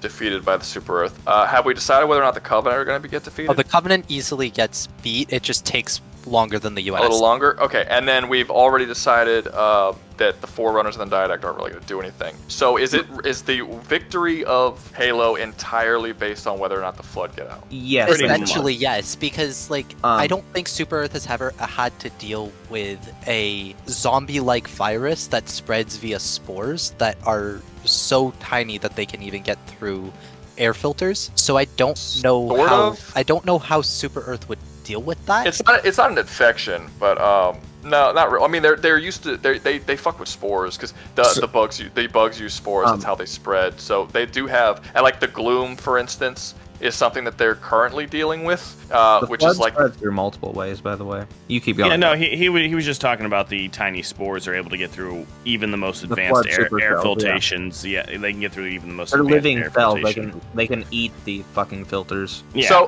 So actually, this is a good point that we need to touch on. In the Helldivers universe, none of the Helldivers suits are even like oxygen. You can't go with a Helldivers suit in space. They're not vacuum sealed. They're not at all. So so you could literally just say that. However, it should be important that Helldivers are known to adapt their technology based on the needs that they need at any particular time, and they do it very, very quickly. So I don't think, like, if they go into the Halo universe, they're like, okay, we got to go on top of the ring or whatever, and there's no oxygen there. The Super Earth will provide EVA suits, armor that have what they need. They started fighting a lot of fire people, so Super Earth started mass producing armor that was essentially specifically designed for fire. Like, all of the armors within Super Earth are specifically designed for individual purposes that they need to, and that's why there's no like classes, but you can kind of build your character based around certain classes, whether or not you're specializing against the bugs or the automatons or whatever. Different armors do different things. They've made armors that are very, very high resistant to like acidic based and confusion type gases, despite the fact I don't know how that's possible, but there's actually gases that confuse people and like make them like You just get them really, really high. Yeah, and it makes them attack their own people. It makes them like start acting crazy. It makes them go mad, but it doesn't affect Super Earth people at all, despite the fact that you can drown. So I don't know what that's all about. It defends against that. They can make armors that are specific. So if they need armors, now whether or not they can come up with specific armors that can defend solely against the Flood, what I'm going to say is I think that if they can get their hands on someone who is infected by the Flood at all, I don't think it would be... let the Flood target them, though, because now they know exactly where they are. The Flood is a hive mind. And if one of them knows where you are, they all know where you are. True, but they also have space stations that could bend space and be wherever they want, whenever they want to be. So, I mean, they could likely stay mobile. The Flood could make a bioship. And just because they're a hive mind doesn't mean that they know where you are. I mean, you could be... No, they do. Be on even though, like, you could be on a space station, not having any idea where that space station is, and they would still know. That's they one automatically of the things track with the Flood their people. is they track themselves. Okay, fair enough. They know where all of them are at all times. Okay, so then basically they would have to stay mobile. This would be very difficult. I'm not gonna lie. But I can actually explain the Flood a bit to you if you wanted me to. Well, we'll give maybe. In a second. Give me a sec. Do you guys think that if they were capable of capturing the Flood and staying mobile for a long enough time, that they could develop a technology? Like, how good No. would they be able to develop a technology that could defend against it in some way? No. Okay. There's no So, way. just be look. Okay, before you jump to no, just realize that they have been able to steal technology. I can explain why. Okay, just give me a second. Before you go into it, be aware that they have developed technology that they got from an interdimensional being that can control time, space, and invent black holes. Despite them only having the technology to shoot guns, we're capable of taking that and actually recreating it and improving upon it. Literally technology that affects space-time. The ability to improve technology of the Helldivers is extremely good. Like, it's very, very good.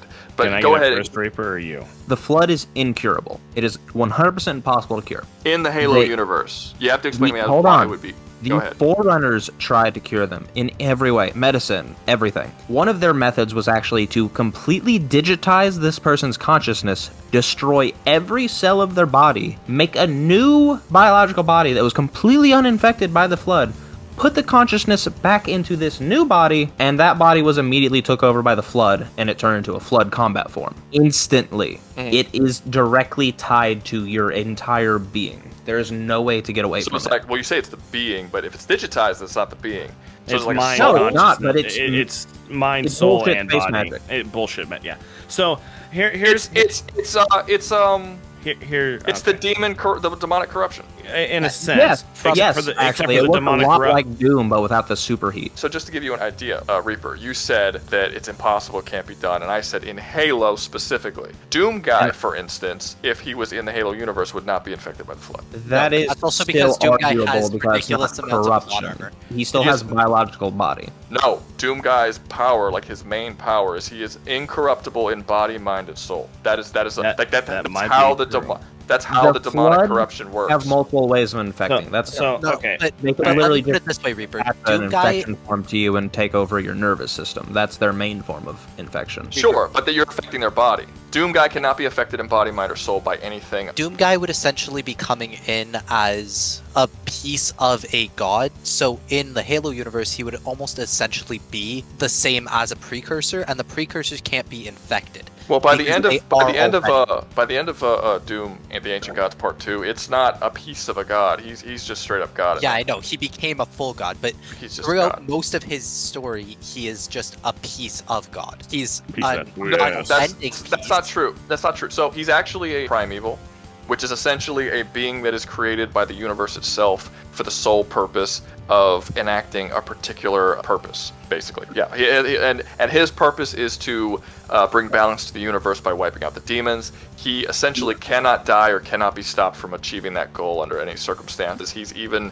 capable of killing other primevals, which should not be possible. He essentially breaks the rules of his own species, whatever you want to call it, primeval. One of the things that he could do is that he is incorruptible in body, mind, and soul, which is why the multiversal level corruption that has corrupted and taken over infinite levels of multiverses and all kinds of, it has no effect on him whatsoever. Basically, the demonic corruption is designed in Doom to be completely unstoppable under any circumstances, and Doom Guy was created to be that it cannot stop him. Like he's like, they're both designed to be the most OP, overpowered, ridiculous, over the top shit possible. I'm Even not to that saying point, that he is corruptible in the traditional sense. I'm just saying an infection form could technically jump on him, stab him, into him, and fuck with his nervous system. That he won't be infected, but he wouldn't be able to move properly anymore. It wouldn't be. I'm saying it wouldn't do anything. Well, for one, he shouldn't be able to. It shouldn't be able to pierce the flesh of Doom Guy. But even if it did somehow pierce the flesh of Doom Guy, if it got into his nervous system, doesn't matter what it does. It wouldn't be able to control it because he's a primeval. He's above what is possible for reality. He's a total. We're on a tangent right now. We're on a tangent, but it's a tangent that's relevant to what we're talking about. I'm saying, I'm just saying, when you said that it's not possible to be immune to something, I'm saying in fiction, it's always possible. There's always something. There's always someone. Like Saitama. We're not talking about gods right now. We're talking about fucking. No, I understand. I was just responding. Technically, we are. I was just but I was just responding to because when I said, well, in Halo, you disagree, and I'm just saying, well, hold up. So, but yeah, I don't believe that Helldivers has anything that would allow them to defend against this. I don't just think for future, if we ever, whatever, just for future context, nothing is ever can't be stopped or is unstoppable or can't be resisted. That doesn't exist because fiction is limitless. You can literally have. Can I rephrase what I meant then? Yeah, no, sure, go ahead. I don't think there's a way for the Helldivers to do it. Yeah, I don't. There's no tech in the universe of Halo that could do it. There's probably no tech in the universe of Helldivers that could ever pull something like that off. Okay, I'm not going to go as far as to ever because the Helldivers constantly just keeps adding new insane bullshit. Like I said, blood. As of right now, there are 3 alien races that Super Earth fights against. There is an ultra-dimensional being. There's only 2. There's the Illuminates were in Helldivers 1, and they're coming back. We don't know when they're coming back. The Illuminates are an ultra-dimensional. The Illuminates and the Tyranids, whatever they're called. Wait, Automatons, Illuminids, and Tyranids. Yeah, but only 2 of those are aliens. The other one's human. Technically, the automatons are humans that turned into cyborgs that turned into automatons. According to Rouga. That's my theory. That's not necessarily true. So I said according to Rouga. Yeah, it's a theory. So basically, the cyborgs were humans that fled Super Earth, and then they were out of desperation because they were being wiped out by Super Earth. They started fucking with their self, and they turned themselves into cyborgs. That was in the first Galactic War. We beat them, and they fled. And then now the automatons are back, and we're not entirely sure if the automatons were built by the cyborgs. My personal theory is that they are the cyborgs, and that they just upgraded themselves to such a point that they're completely unrecognizable and are no longer human. They're just robots now. Because when you shoot them, they still bleed. I don't really consider them aliens still. It depends. I mean, they're definitely from Earth. Like, the automatons that are alive today were not born on Earth, so maybe they're illegal aliens. They're illegal aliens to Super Earth. It's kind of weird. It's like if your parents were to move to Italy or something, and then 20 generations later, and then come back. It's like, are you still American?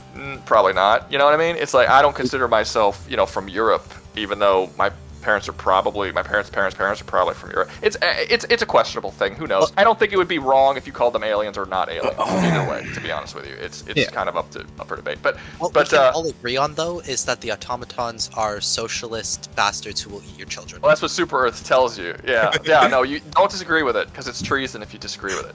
But don't leave a 1-star review either. I think would be a cool versus sometime if you did automatons or whatever the bugs are called versus something else. See, people keep telling me to do that, but I find them less interesting. I think the Illuminates have because the automatons aren't really that interesting. Terminids aren't really that interesting as far as politically, but also we don't really get the viewpoint of the Terminids and the automatons, which is why I would never do something like that. Terminids are survival, probably, but we don't know. We don't even it's implied that they could be intelligent. We don't know if they're intelligent because what we get is propaganda from Super Earth. From their perspective, it's survival horror every day. The player, as you are the player, you are a Helldiver. You only know what Super Earth tells you.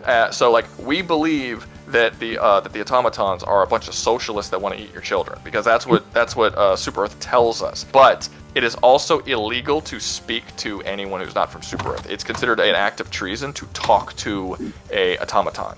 So we don't know, but we know automaton's whole story. But are they actually socialist? Probably not, because Super Earth is super capitalist. We're probably just told that from Super Earth. So if I made a challenge that would basically be like automatons versus, automatons versus somebody, I would have to make so many assumptions on like what kind of people they are. There would really be not much of a point in doing it. It would essentially be fan fiction after a certain point. I might do it when the Illuminates come out, because the Illuminates are really fascinating, and we know a lot about the Illuminates, and their abilities are really cool. They can like control the actual fabric of reality, things like space and time, and they can make black holes and all this kinds of shit. The Helldivers are going to be way stronger once the Illuminates are reintroduced. And we already know they're reintroduced. They've already been leaks of enemy types and stuff from the Illuminates. We know they're coming back, and most of us think that they're coming back out of that black hole that was used to destroy Meridia. When they show up, we're going to see a massive power up to the Helldivers, because there's all kinds of stuff that they're going to be able to resist, and all kind of new weapon types that are going to be specifically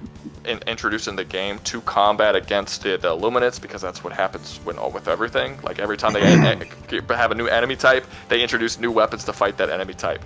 Like that's just how Super Earth and the game as a whole of Helldivers picks. And that's why I'm saying, like, when it comes to the Flood and Helldivers' abilities to fight the Flood, it's hard to say, because Super Earth always and Helldivers always, regardless of the technology advancement, always comes up with something to be able to fight against the people that they're fighting against. I think it's too much of a stretch to say that they'll come up with something for the Flood because of how advanced the Flood is. I don't think they'll ever find a way to cure them, but I do know they'll find a way to stop them. It's called fucking napalm. Just keep burning them until they stop. Reaper. There's two. Well, one, they already have a lot of that, because the weakness of Terminids are fire. So they have a lot of really amazing fire weaponry, but if they can, and if I know anything about Super Earth, they'll probably find a way to try and weaponize it, turn it into a gun of some kind, try to maybe control them in some way. I think that any of that could be possible. But if they can't, but the Super Earth would only want to keep them alive if they can find if they can somehow gain something from it.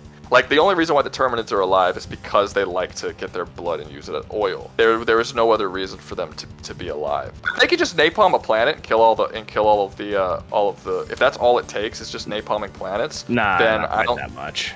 Well, like firebomb. You gotta glass the world or nuke the fuck out of it. Well, both of those are glassing it still. Well, the black hole thing with Meridia, that kind of did happen. So the Terminids got so fucking out of control on Meridia that even if they did firebomb the entire planet, it wouldn't have done anything. Like, it would not have killed it wouldn't have dealt with the problem, because it was covered in spores and they were growing out of nothing, and it was crazy. So their response to that was to create a black hole in the center of the planet and destroy the entire planet, just suck it all up in a black hole and just kill it that way. You said that the black hole technology, did it use dark matter or antimatter? It's called dark fluid. It's neither. It's definitely based on dark matter. Didn't you say they ran out of that already? Okay, so originally I didn't, and then a lot of my comment section said that they ran out of it, and then so I changed it in one of my videos, and I said, okay, the comment section said it's ran out of it. I'll take their word for it. They ran out of it. But then when I said that, other people came in and said, well, no, that's not true, because they've actually been able to synthesize it and they can produce their own now. I've looked for it across the way, and I haven't been able to find anything from the actual game, whether it's out or not. There's a wiki that said that it ran out, but that particular wiki is not reliable. And the wiki that is reliable, the other wiki that actually is pretty good at getting all that information, doesn't say anything about it being run out. So I have no idea. I think it makes sense that they would have synthesized it and created more, because that's what they do with everything. But I can't answer that for 100% sure, because people keep telling me different things, and I haven't seen it with my own eyes in the game that it says it's out or not. As of right now, until I can see that it actually says it from a better source other than a shitty wiki that's wrong most of the time, I'm going to say they still have it until someone can actually give me a source as to why it's not the case. Rouga, I got a good segue from your Illuminated to Precursor kind of talk real quick. Essentially, you're like the Illuminates, or the highly advanced race, whatever. Precursors were the highly advanced race, whatever, of the Halo universe. The whole reason anything happened in Halo is because the Precursors, they came in, they seeded the galaxy. You had the humans, who were way more advanced at this point in history, and you had the Forerunners. And the Precursors go, okay, I'm going to give the mantle of responsibility to the humans, pissed off the Forerunners. Forerunners went to war with Precursors, wiped most of them out. A group of them, and this is how the Flood came into being, a group of them ground themselves down into a freaking bone mill, if you will, and then programmed their ships to crash on an Earth colony. And the people on this planet started feeding this bone mill to essentially a type of dog on the planet to make them more domestic. And then they mutated into the first Flood. Now, the thing with the Flood is, just like the humans in Helldivers, they can implement technology into their essence, into their being. They can corrupt the supercomputers. All the Flood have the genetic memory of all the Precursors. So they know, especially when they get up to the proto-Gravemind and Gravemind level of intelligence, they intrinsically know faster than light travel using their own systems. The Forerunners created an entire tier system for societies where they were level 1 because they thought of themselves as the best, and level 0 was the Precursors. And so essentially, if Super Earth can stop the Flood before they get a proto-Gravemind, it's game over, it's done, right then. However, it doesn't take much biomass to get a proto-Gravemind going. I think the Pillar of Autumn was enough biomass for it, so 1, maybe 2 freaking destroyer ships and Helldivers or whatever. Once you get the proto-Gravemind, they're able to coordinate on levels of mass intelligence. It'll be harder to take them out. And like I said, they can infect the super destroyer ships, the Earth's destroyer ships. They can infect Forerunner technology. They can infect Precursor technology. So, I have a question. Y'all did say that, like, if you glass the whole planet, you can kill them all, right? Yeah, they can hide under the core, technically, in the surface if they got a Gravemind. You destroy the planet. I get you. Yeah, if you destroy the planet, it'll kill. Well, they can survive in space, but... not in a black hole. But no, not in a black hole. No, just in space. Right, the whole reason I asked about the antimatter thing. So once they defeat the Covenant, they'll have the ability to just make antimatter, because if y'all remember in Halo 3 when you took back their bomb, that was an antimatter bomb. The same thing would happen if they beat the UNSC as well, because they have an antimatter landmine. If we're under the assumption that making antimatter. If we're under the assumption that they're not going to escape for months or whatever, I mean, we already established at the beginning that the UNSC and the Covenant would be wiped out before the Flood even show up. So it's not, like, is that even a thing that's going to happen? When we timelined everything, all of the events of Halo 1 would have happened, and they were getting a proto-Gravemind. They actually had a proto-Gravemind. Commander Keyes was the beginning of the proto-Gravemind in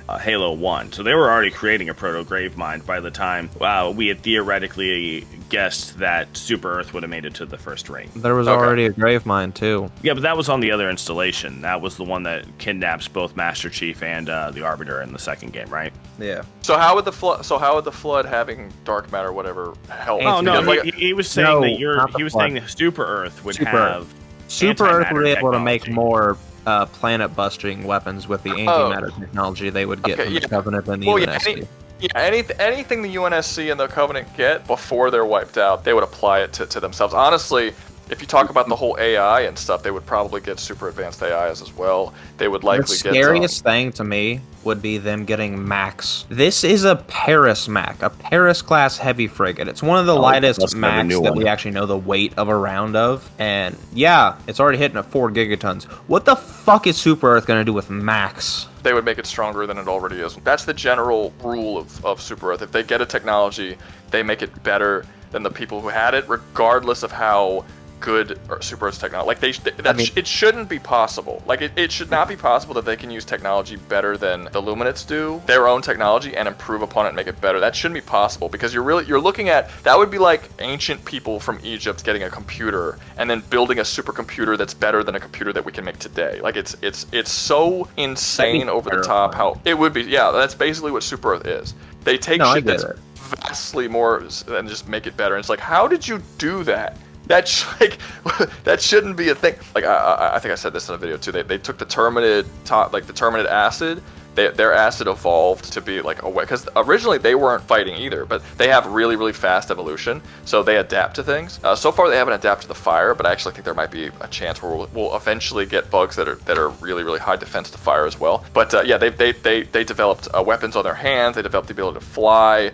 They developed acid. They grew to insane sizes, and this all happened within a very small time period because the Terminids are capable of adapting. One of the things they adapted was basically acid spewing abilities. The Super Earth took their acid and then upgraded it, made it into a gassish form, and then put it in a bunch of their weapons. And now they use a bunch of gas-based toxic weapons that is so strong that it burns through the titanium alloy of their ships and shit. But it can also be used against the Terminids to burn through their flesh, despite the fact that they should be immune to their own acids.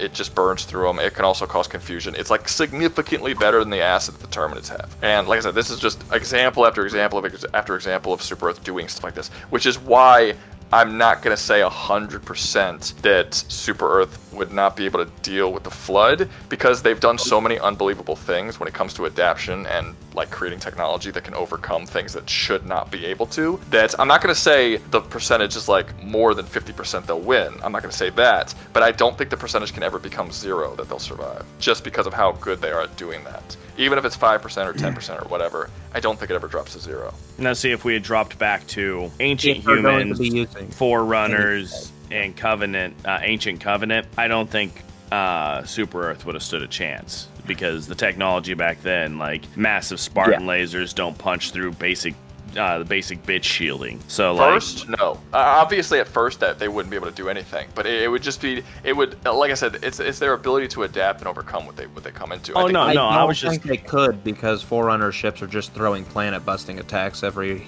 fucking time. Yeah. Sure. What I was saying is, back then, I don't think Super Earth would have stood a chance going in and back in that time. And the only reason I'm giving the Flood a chance against Super Earth in the scenario at all is because the Forerunners lost to the Flood, and they literally had to commit mass suicide or. So this is a good question. How is the Flood overcome in the actual Halo universe? Because they are released. All of reality isn't dead. Like, it's not like this. So what happens? I can explain. Yeah, so in the actual canon, the Flood is released from Installation 04. Part of them escapes onto the it's not the enamored clad. Doesn't matter what the name is. High Charity. Yeah. Just get to the point. So they infect the stalwart frigate, and then in Halo 2, that stalwart frigate jumps through slip space inside of High Charity and infects High Charity. Then a CCS from High Charity gets to Earth, and the portal's opened at that time during the Battle of Earth. And then High Charity actually, at this time, is slip spacing into Installation 00. In Halo Wars 2, you see High Charity on Installation 00. It's full of Flood because there was billions upon billions upon billions of people inside of High Charity. It's a multi-100-kilometer fucking planetoid. Yeah. It's bigger than fucking Death Star 1. And it is sitting there with Forerunner shields around it, just keeping everything inside of it. They're just in prison now, in High Charity on Installation 00. The Flood that made it to Earth was glassed with the Sangheli UNSC Alliance during the Great Schism. They glassed a lot of Africa. About half of Africa was glassed just to be sure that they were dead. Okay, and that was the Sangheli being nice and not glassing the whole world because the Flood got on it. I get you, but get to the point. Like, why are they not dead? Like, how did they overcome the Flood? They didn't overcome them. That's the issue. They're still alive. Yeah, most of them were imprisoned. If that bubble ever busts, and it's Forerunner shield, so good luck busting it. Okay, so they did overcome them in Halo Wars 2. Yeah, they locked them back up, basically. They did overcome them. Yeah, they didn't kill them, but they overcame them. Yeah, it's just because it is Forerunner shields. It's only a matter of time. And you said they got free in Halo 2, Wars 2, because I never played the Halo Wars franchise. Yes, in Halo Wars 2, some banished fuckknuckles used some special disruption technology to open a small hole in the shield. Oh, so it wasn't enough to let them all out. Okay. No. All right. So essentially, Rouga, they're all on Installation 00 at this everything moment. That's left alive is on that installation, and probably the 2 grave mines that made it out at that point. There are probably multiple grave mines if there was billions of people now. No, they're probably forming a key mine, which if they actually formed a key mine, that is the end of the universe. Yeah, because they'll just absorb the shield. They know how to get through it. No, a key mine can literally just travel through slip space on its own. Mm-hmm. Yep. I think we're kind of getting to the end of the topic for the most part. But if Helldivers, so when Helldivers come across Flood, what is a way that you guys believe that they can overcome them? Not necessarily kill them, but overcome them. And what do you think the odds that they actually are successful at doing that? Okay, so fire, but also upgrading their shield technology, because they already have shield technology. They would have already stolen shield tech from the Covenant and the UNSC. They would have stolen shield tech from the Covenant and the UNSC, And some with Forerunner their constructs, too. And with their ability to just rapidly improve technology like that, they would probably be able to build some form of better version of a Forerunner shield to keep the Flood in. So the ways to overcome them would essentially just be burn them until we can trap them all in one place, and then keep them locked in a shield bubble for as long as we possibly can. And I hope think to they God would they go don't one have- step farther. Yeah, I I think- they have a chance to eradicate them. However, the dust never truly disappears. This dust it has seeded planets. Like, if a creature goes and eats it, they're going to have another flood outbreak. But I think they will go one step farther, and I think it's kind of funny. I think they'll use Covenant, UNSC, and Forerunner shield tech to make a new shield bubble around Installation Zero's High Charity, and it's going to cut through the ground under it too to make Either a that or perfect just send it bubble all around into it. the black hole if they still have access. Hold on, here's the fun fluid. part. They're going to just shrink the shield bubble until it crushes everything into a little fucking mini singularity, basically. And just leave it there. Do the UNSC and the Covenant know about the Flood at the start of this engagement when the Helldivers arrive to the planet? Oh, Are hell they aware of it?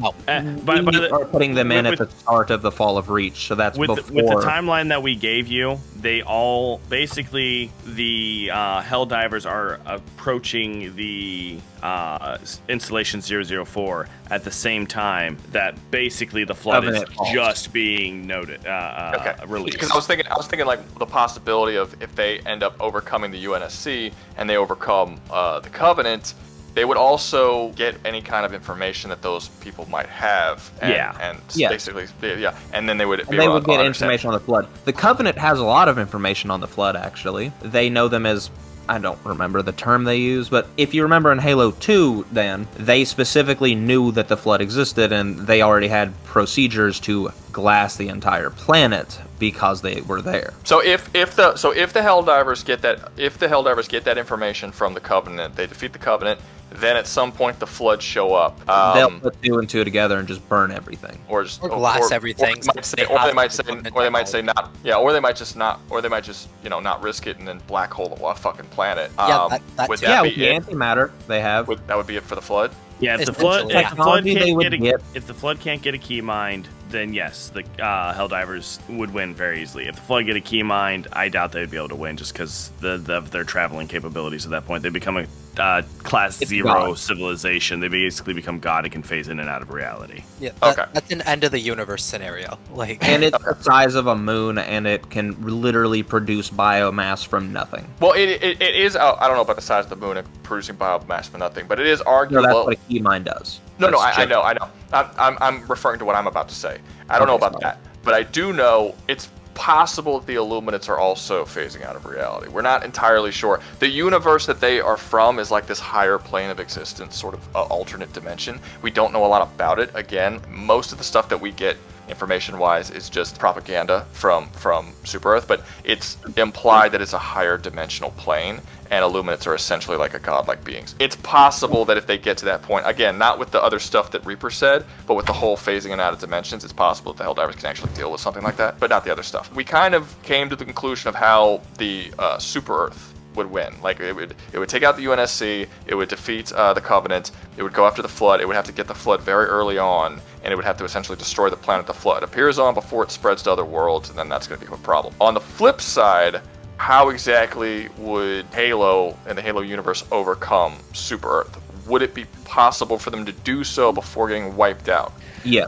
Now, with the AIs that we've mentioned before, and with their propensity to also make technology better than it was when they Steal found technology. it, and steal technology, it would basically be like Super Earth fighting Super Earth with their ability to do shit, except for if Earth, and they've already been proven to do this, especially with the Spartan 4 program, where everyone can be put in Mjolnir armor almost at this point. But if our Earth gets to the point where their back's against the wall, all of their troops all of a sudden start getting pumped out as super soldiers of this similar but not same quality Spartan 2 strength, speed, and whatnot. And then you've got and when it comes to a straight up, gunfight, I'm still putting like if it's just guns, no destroyer ships up in the air, no orbital bombardments, all that shit. I put 1 Spartan up against 4 Helldivers in a basic gunfight, and the Spartan would win just because he's got. Would you put 1 Spartan in against a Space Marine, Ultramarine? And have them win? Actually, they are very similar in strength. When you look at them, they're just not the same stature. Then I wouldn't necessarily say that one Spartan would overcome 4 Space Marines. And can I say the stats for a Spartan too, so everyone that would be listening could hear them? I was about to go into it also. So essentially, and this is, you could say, oh, it's just a game mechanic, but they can do this. In their armor, they can flip their Scorpion tanks like they don't exist. Yeah, I know that there's a novel where a Spartan takes a massive tank and chucks it over his head. I'm aware of that. No, he leverages it to flip it back to its tracks. So he doesn't chuck it. I was told he chucked it, so he doesn't chuck it. Okay. No.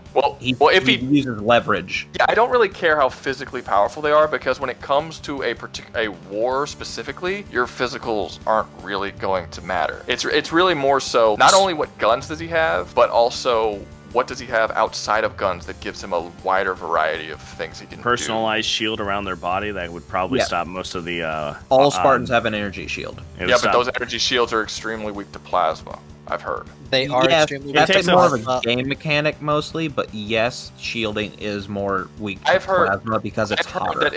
I've heard that in the lore that plasma is known as a weakness, that it's not a game mechanic. That's what I've heard. No, it is. You're right. The game mechanic is way more exaggerated. All energy shields in Halo are basically, as he said earlier, they are a heat dump.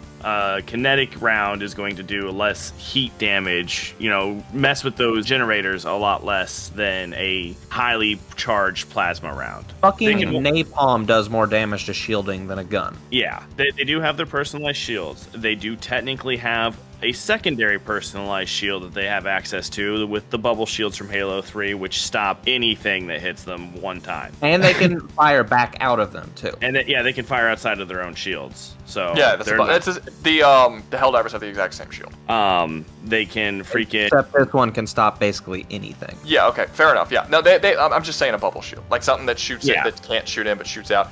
It generally has more than one hit. It has like a life bar, and you have to both armies have a Quasar shield. I mean, cannon. Quasar, that's nice. The Spartan laser is essentially the Quasar cannon. Yes, it is a linear. It just doesn't have infinite rounds. It's not actually like your Quasar. It does in canon. In gameplay mechanics, it's got 4 rounds. It's got 10. The Gungnir, that's the project that the Spartan laser made from. Armor set was actually made to feed the power from the nuclear reactor that's part of the Spartan armor into the Spartan laser. But when it comes to what's the Spartan laser made out of? Laser? It's very high-powered laser. It can over-penetrate. It's essentially the laser cannon from... Then it's not the same as the Quasar.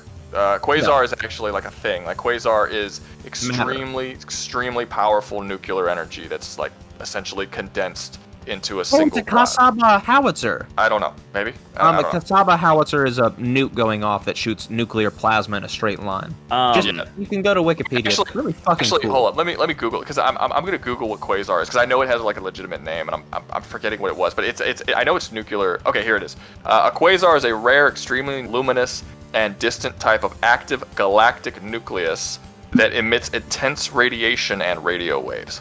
So that's what a quasar is. In a dictionary, it actually says that quasar is a massive and extremely remote celestial object, emitting exceptionally large amounts of energy and typically having a star-like image. It has been suggested that quasars contain massive black holes and may represent a stage of evolution in some galaxies. Okay, I'm not gonna go that far, but essentially, you're firing a small nuclear star at somebody. So I'm not sure. Well, I mean, how he explained it is it was powered by their nuclear armor. So it's still nuclear blast. It's just yours is probably a little bit. No, it is just a laser. That is all. Powering somebody with a nuclear power, that does not mean the thing you're firing is nuclear. But the it's just powered by a reactor. But when it comes to they're not really comparable. With the quick comparison, cannon would be considerably more powerful between the Space Marine and the Spartan.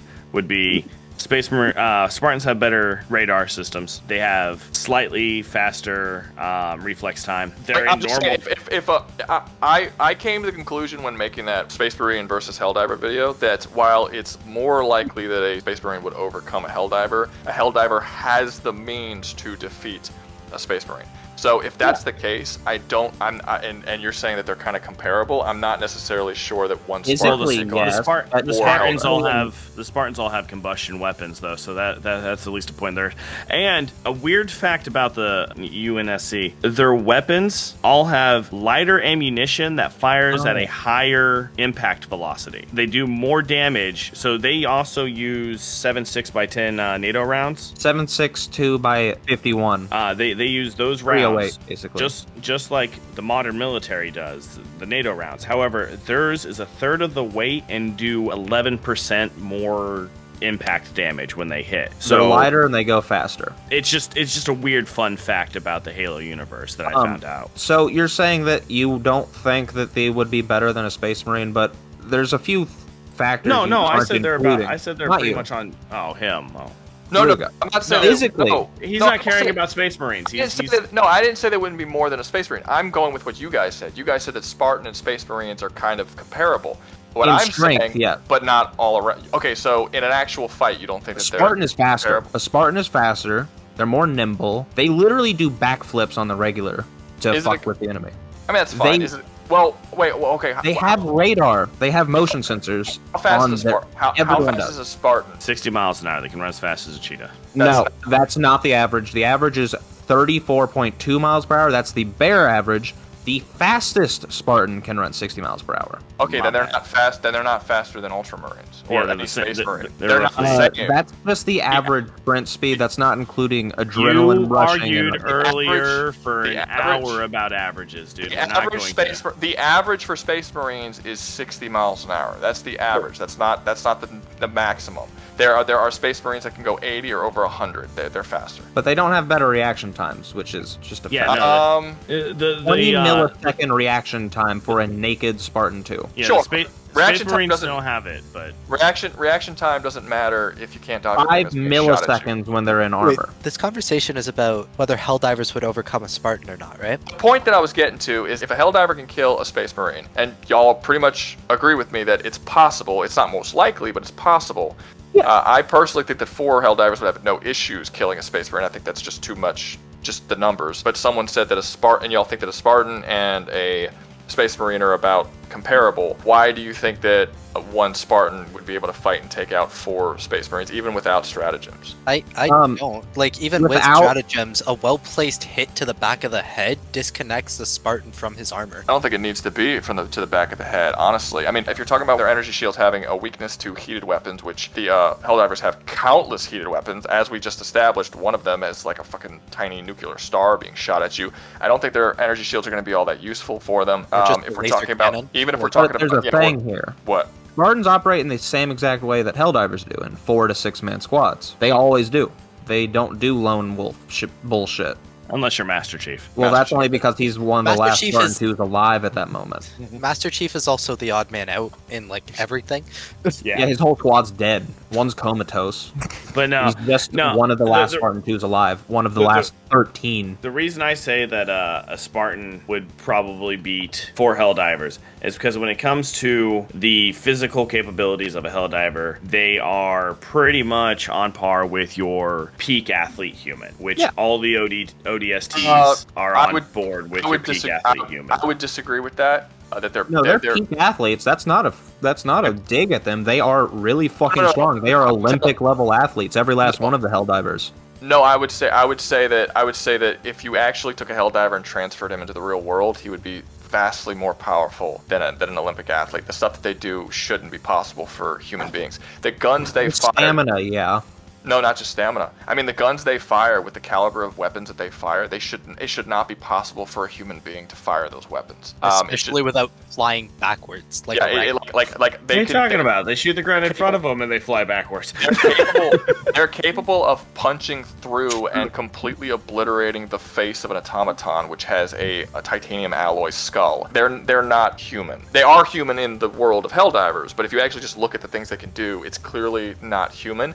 I'm not saying that they're anywhere near Spartans or no, but they're definitely. I mean, a buck naked Spartan 2 can lift 1,200 pounds. I'm not trying to compare them. I'm just saying to say that they're Olympic level athletes, they are far beyond what is possible to be. I was for saying a peak human, like Batman in the fucking comics peak human. I'm not talking peak Oh, human. bullshitium peak human. Well, then that's just all over the place because like Batman can do whatever the fuck they want him to do. Like you can literally kick Spectre and knock him out. His level they give him in the comics is peak human. You know, peak human above Olympic human, peak human. You know, human. And also they have different peak humans. Like peak human in Marvel is 800 pounds. Peak human in DC is like 12 or 1300 pounds, being able to lift it. So it's like what is even peak human? I was going with Batman style peak human. I'm sorry, I didn't mean like America. Mom with her kid stuck under a car peak human. Okay. Yeah, like I don't know if they could lift. Like I don't think they could lift a car or chuck it or anything. I don't think it's like that. But they are shown doing things that shouldn't be possible. I would actually say a Helldiver probably could lift a car, given the amount of tech that they carry around just in their missions and still run at breakneck speeds. Yeah. I would argue they probably could lift a car with that level of training through snow and bushes and shit.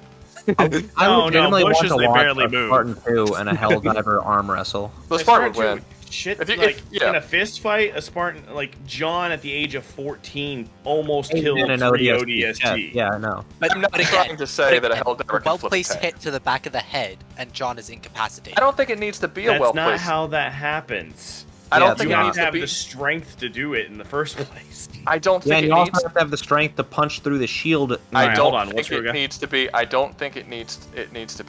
well-placed shot to the back of the head. You have the benefit of that every single Helldiver gun, or really any gun in the entirety of Super Earth, is automatically an armor-piercing round. More often than not, their weapons are so big and use such massive calibers that you're not actually capable of firing it in real life. Can someone look up, I might do it right now, how big is a Tyrannosaurus round? Look that up, because I can't recall. About it in your video today. Yeah, but I didn't give an actual size of the caliber. I'm looking it up right now. I'm curious about this, because that it's is the not... .577 Tyrannosaurus round. It's a 14.9 by 99? No, 76. So wait, what's the caliber? Oh, is it in caliber or millimeter? Which one is it? .577. Yeah, .577 caliber. I think is. It is It's a 14.9 millimeter diameter bullet with a casing that's 76 millimeters long. It is a 750 grain solid projectile that's moving at 2,460 feet per second, or 750 meters a second, producing 10,180 foot-pounds, or 13,800 joules of muzzle energy. So just to give you an extra, the autocannon, its flak firing mode is 40 millimeters.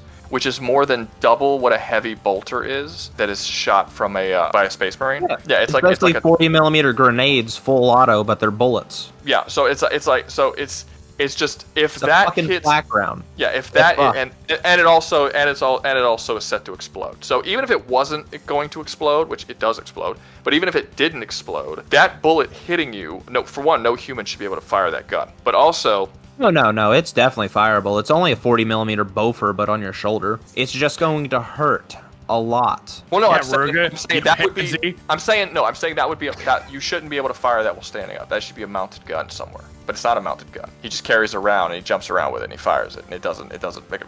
It doesn't. Have you seen the 4-bore? The what? The 4-bore rifle. It's a 1-inch diameter barrel, and it's a rifle. An inch wide barrel is only 25 millimeters. A large number of weapons that are fired by the Helldivers are of that size, are considerably greater than that size, and they fire it without really any issues at all, or really any, no recoil, but enough recoil that it's manageable by them. You'd have to have some sort of evidence to say you would only be able to kill that Spartan by shooting him in the back of the head. He was talking about in the games, since the first game it was a glitch, where if you hit somebody in the back of the head. No matter if you're using a pistol, if you're fisting them, if you're whatever, you hit him in the back of the head. It was an instant kill because the way they described it in the game to describe the glitch, just like they do the lore with the Helldivers. Yeah, with Helldivers. Yeah, I got you. What it was doing is it was shutting the electronics off of the Mjolnir armor, and it would instantly kill them. But there is a little issue with that, and gameplay is not canon to Halo, actually. Yeah, because they've been hitting the back of the head in the books and shit, but they brought it back in every game because it was a fun glitch that they enjoyed. Okay, But so I have proof to show that you To the need to point. hit them in the head for a one tap if you're using a big caliber rifle. Well, hold Yeah, on. snipers do kill them. To get back over to the point of what we were talking about. Where this initially began was us saying, was there a way that the Halo universe can overcome the Helldivers?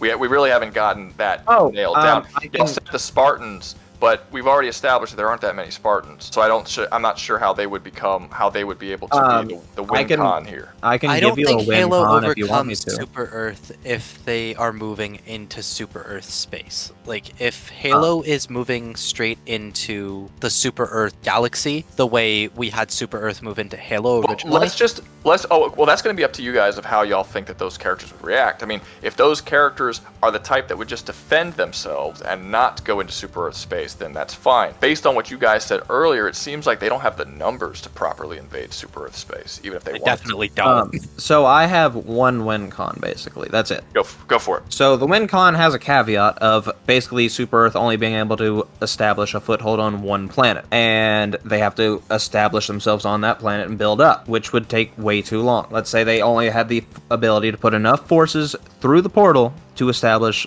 this colony. And then the portal closes, they can't get it back open. And the Covenant finds them, and just through sheer fucking numbers, because they only have this one colony, so they can't be the breeding machine they normally are, they would lose. So it's not a recon. Attrition. It's not a recon. No, it's a fucking It's not stupid a recon. bullshit, because that's the only way that they could lose. Because so you're Earth basically will saying, win. okay, so you're basically saying that Halo can only win if they severely outnumber Super Earth, basically. Yeah, and Halo, they're strong. They really are. They're one of the stronger sci-fis of their generation, but they're not beating fucking Helldivers. It's just not happening. I love Halo. I have for fucking years. Well over a decade and a half. But I know their limits, and they're here. This is just a big wall that's coming at them, and they can't stop it. Yeah, well, I mean, you're the guy that I brought on to this specifically because you would be the person to defend Halo. I think that Dan and Alden would be more likely to side with Helldivers, and I wanted one person at least that was just like, no, I'm going to stand as far as I can go. I will try to defend Halo, and you've done that. Like that's all that was required. So no, I get. Okay, so yeah, I understand logic. Helldivers is going to win. Understood. Okay, cool. So, is there any other sort of cool or interesting scenarios that might come up from this, based on what you guys know of both series and what we've been talking there's about? one. What's up? There's one funny one. So no one interrupt me on this one. It's gonna be a funny one. Don't take too long. There's one weapon the UNSC has that Super Earth cannot be compared to in any way, shape, or form. It's called the Nova Bomb. And UNSC could theoretically create as many as they want as long as they have the fissile material to do so, because it's a super nuke. It is a nuclear bomb that is just a fucking planet buster. It literally busted a planet into pieces, vaporized about a third of the entire planet, just straight up cored it out. It's now vapor in space, and the rest disintegrated into an asteroid field around the sun. This bomb is within petatons of force, and it has a fucking epicenter that is hundreds of kilometers large in space as a nuke. Is it gonna stop the overwhelming numbers that the Super Earth is gonna have? No, not even a little bit, because UNSC is mostly out of fissile materials by this time in the war. So they can't spam these fuckers. But if Super Earth got their hands on them, Lord have mercy, everyone's going to die. Oh my God, that was awful. Don't do that again. Your sound just Take got two, brutal. but without the eating your mic. Yeah, Jesus Christ. You like stuck it in your mouth and started talking. Also to that point though, if Super Earth got their hands on that's another win con against the Flood. Just fucking nuke it. That's what he was saying, yeah. Fucking Nova Bomb them. Nova Bomb literally beats everything. It could have destroyed the Didact ship if they used it on it. All right, I think we're basically done. We've established everything else. I mean, the only thing that I could think of, but it would kind of start a whole new conversation, is if we decide to bring in Helldivers at a different point in the timeline, essentially. Like, if we were to bring the they're still gonna win. I mean, Okay, bringing it would- them in like I said, anywhere if- short of Unless they're fighting the Cortana Forerunners, they're gonna win. If they come back, because the Precursors are a lot like the Illuminated, because the Precursors are a lot like the Illuminated, they like to watch what their creations are doing. They don't have a very big interference policy within their culture. So Hell, they evils- let the Forerunners kill them because they refused to fight. Yeah, they were stronger, but again, they're just like the Illuminated in the fact that they let people kill them instead of fight back. So if you put them at the Precursor time, they would probably do the same thing they did to the Illuminated, kick their ass, take their tack. If you put them further up in the timeline, you have a different situation going on, because then you've got some of the Covenant. The elites are now allied with the Earth forces and everything, and they're kind of sharing some technology a little bit more there. But if you put them in the Forerunner timeline, when humans were at their most advanced and the Forerunners hadn't quite attacked the Precursors yet, and you had the Ancient Covenant together, I think they would lose there. Yes, But that's the only point in the timeline that I'm almost certain they would lose. I think they do lose in the early set of the timeline, yes. However, I don't know that it's like a complete loss. I think it would just be a hell of a lot more of a fair fight. So it wouldn't be the curb stomp that you kind of get putting them in at the Fall of Reach. But I do also think that if you put them in later in the timeline, after Cortana has reproduced herself and has all the ungodly feats under her belt, that might also kind of balance the scales there, because if Cortana can get her mind into any form of super Earth tech, suddenly all of their ships are shutting down for a bit. Okay, so that's pretty easy for Cortana because she can actually beam herself through light into an antenna, and that's how she can get into a system. Oh, you mean so as long as they have communication systems attached, she can jump between them? Exactly. At that point in the series. There's no way for them to put up their shields that they have with the automatons. It's literally, if they have any sort of technology, Cortana can get into it. If it's computer technology, Cortana is there. I mean, okay, so are you guys talking about Wi-Fi signals or No, radio just straight waves? up comms. They can literally hijack you through your comms network. Okay, anything fair short enough. of freaking Morse code she's getting into. Even Unless Morse it's code direct should get wired. Okay, that's fair. The interesting thing though about the Illuminates is, and it's something I haven't really brought up too much, but the Illuminates, when they were around during the First Galactic War, like I said, they were a peaceful race of beings. They didn't have weaponry at all, and they sort of had to try to fight despite the fact that they aren't really fighters. And it eventually ended with them fleeing the universe, and they basically Afghanistan. They left all their shit behind, and they just had to flee because they were about to be wiped out. And then they're gonna come back pissed as fuck. That's what I was about to get to. So the Illuminates are coming back. We already know they're coming back, and pretty much everyone is on the same page. It's been over 100 years. They're coming back, and they're going to be warlike this time, in a way that they were not the first time. So we are going to see way more advanced technology than we did in the First Galactic War, which means once that patch comes and they add the Illuminates to the game, you're basically going to be able to up all the stats and all the weapons and everything that exists within the universe, and it's probably going to make the Helldivers considerably more difficult to deal with in these types of conversations. Dude. And what's up? Oh my god. This is pretty much the more we're talking about Halo and Helldivers, the more I realize that this is just what would have happened if, instead of the Forerunners fucking wiping out, almost wiping humans out and getting into the war with the Precursors, if the humans at the ancient time had fucking done the same thing instead. Oh, right. I mean, that's pretty much what it is. Like, it's quite literally, what if the UNSC never fell? I wanted to actually counter your point on the Precursors being pacifists if the Super Earth attacked them, because the Super Earth humans aren't their creation. They're not ancient humans. They're something completely alien to them. I don't think they would be pacifist to them. I think they would use the Star Roads to straight up attack them if necessary. Yeah, I think you'd have to. I think it'd be a hard argument to say that anybody would stay a pacifist entirely when going. I mean, they went extinct when the Forerunners attacked them. Yeah, but the Forerunners are their creation. Super Earth humans are not. They are not part of this galaxy. They are not something that they created. They would not feel an attachment to them. They saw the Forerunners as their children, basically. I mean, I think that makes sense. That could be the case, or they could see that it's just a different form of human, and they aren't Ancient humans looked really different. Yeah, they were genetically able to tell also because the precursors literally, as we've stated previously, can basically phase in and out of different dimensions and tell genetically what you were or what you weren't. So Also, Okay, I know yeah, this. no, that's a good Also, point. I know this isn't exactly what we were talking about, but if the Super Earth were to attack the Forerunners, even if the Forerunners did create humanity or whatever, it wouldn't matter because clearly humans from Super Earth were not created by the Forerunners. They're humans, but they're from a totally different reality, so it wouldn't really apply They either wouldn't way. see them as the same. Yeah, they'd be a completely different species from an alternate reality. So it wouldn't really apply. They wouldn't spare them. But yeah, I think unless there's something else that you guys want to talk about in this particular topic, I think we've pretty much run the gambit. No, I think Everyone that's good? I would like to do another Halo versus sometime though. Halo Survival, whatever. Maybe. And also, let me be clear about like the argument that we had. They will lose versus Doom. There's not an argument to be had. No, I'm not gonna. I wouldn't. I honestly, I stopped doing the Doom ones. I might get Because back to they're it. always one-sided. There's a couple of universes that I think it wouldn't be one-sided. I just don't know much about those universes. And until I can get somebody who knows a lot about them, I'm not going to Such do it as? again. Rouga, Destiny, Doom versus I- Helldivers. Destiny, I think would be a really good one. I think that would be an interesting fight, but I don't know anything about They Destiny. would lose.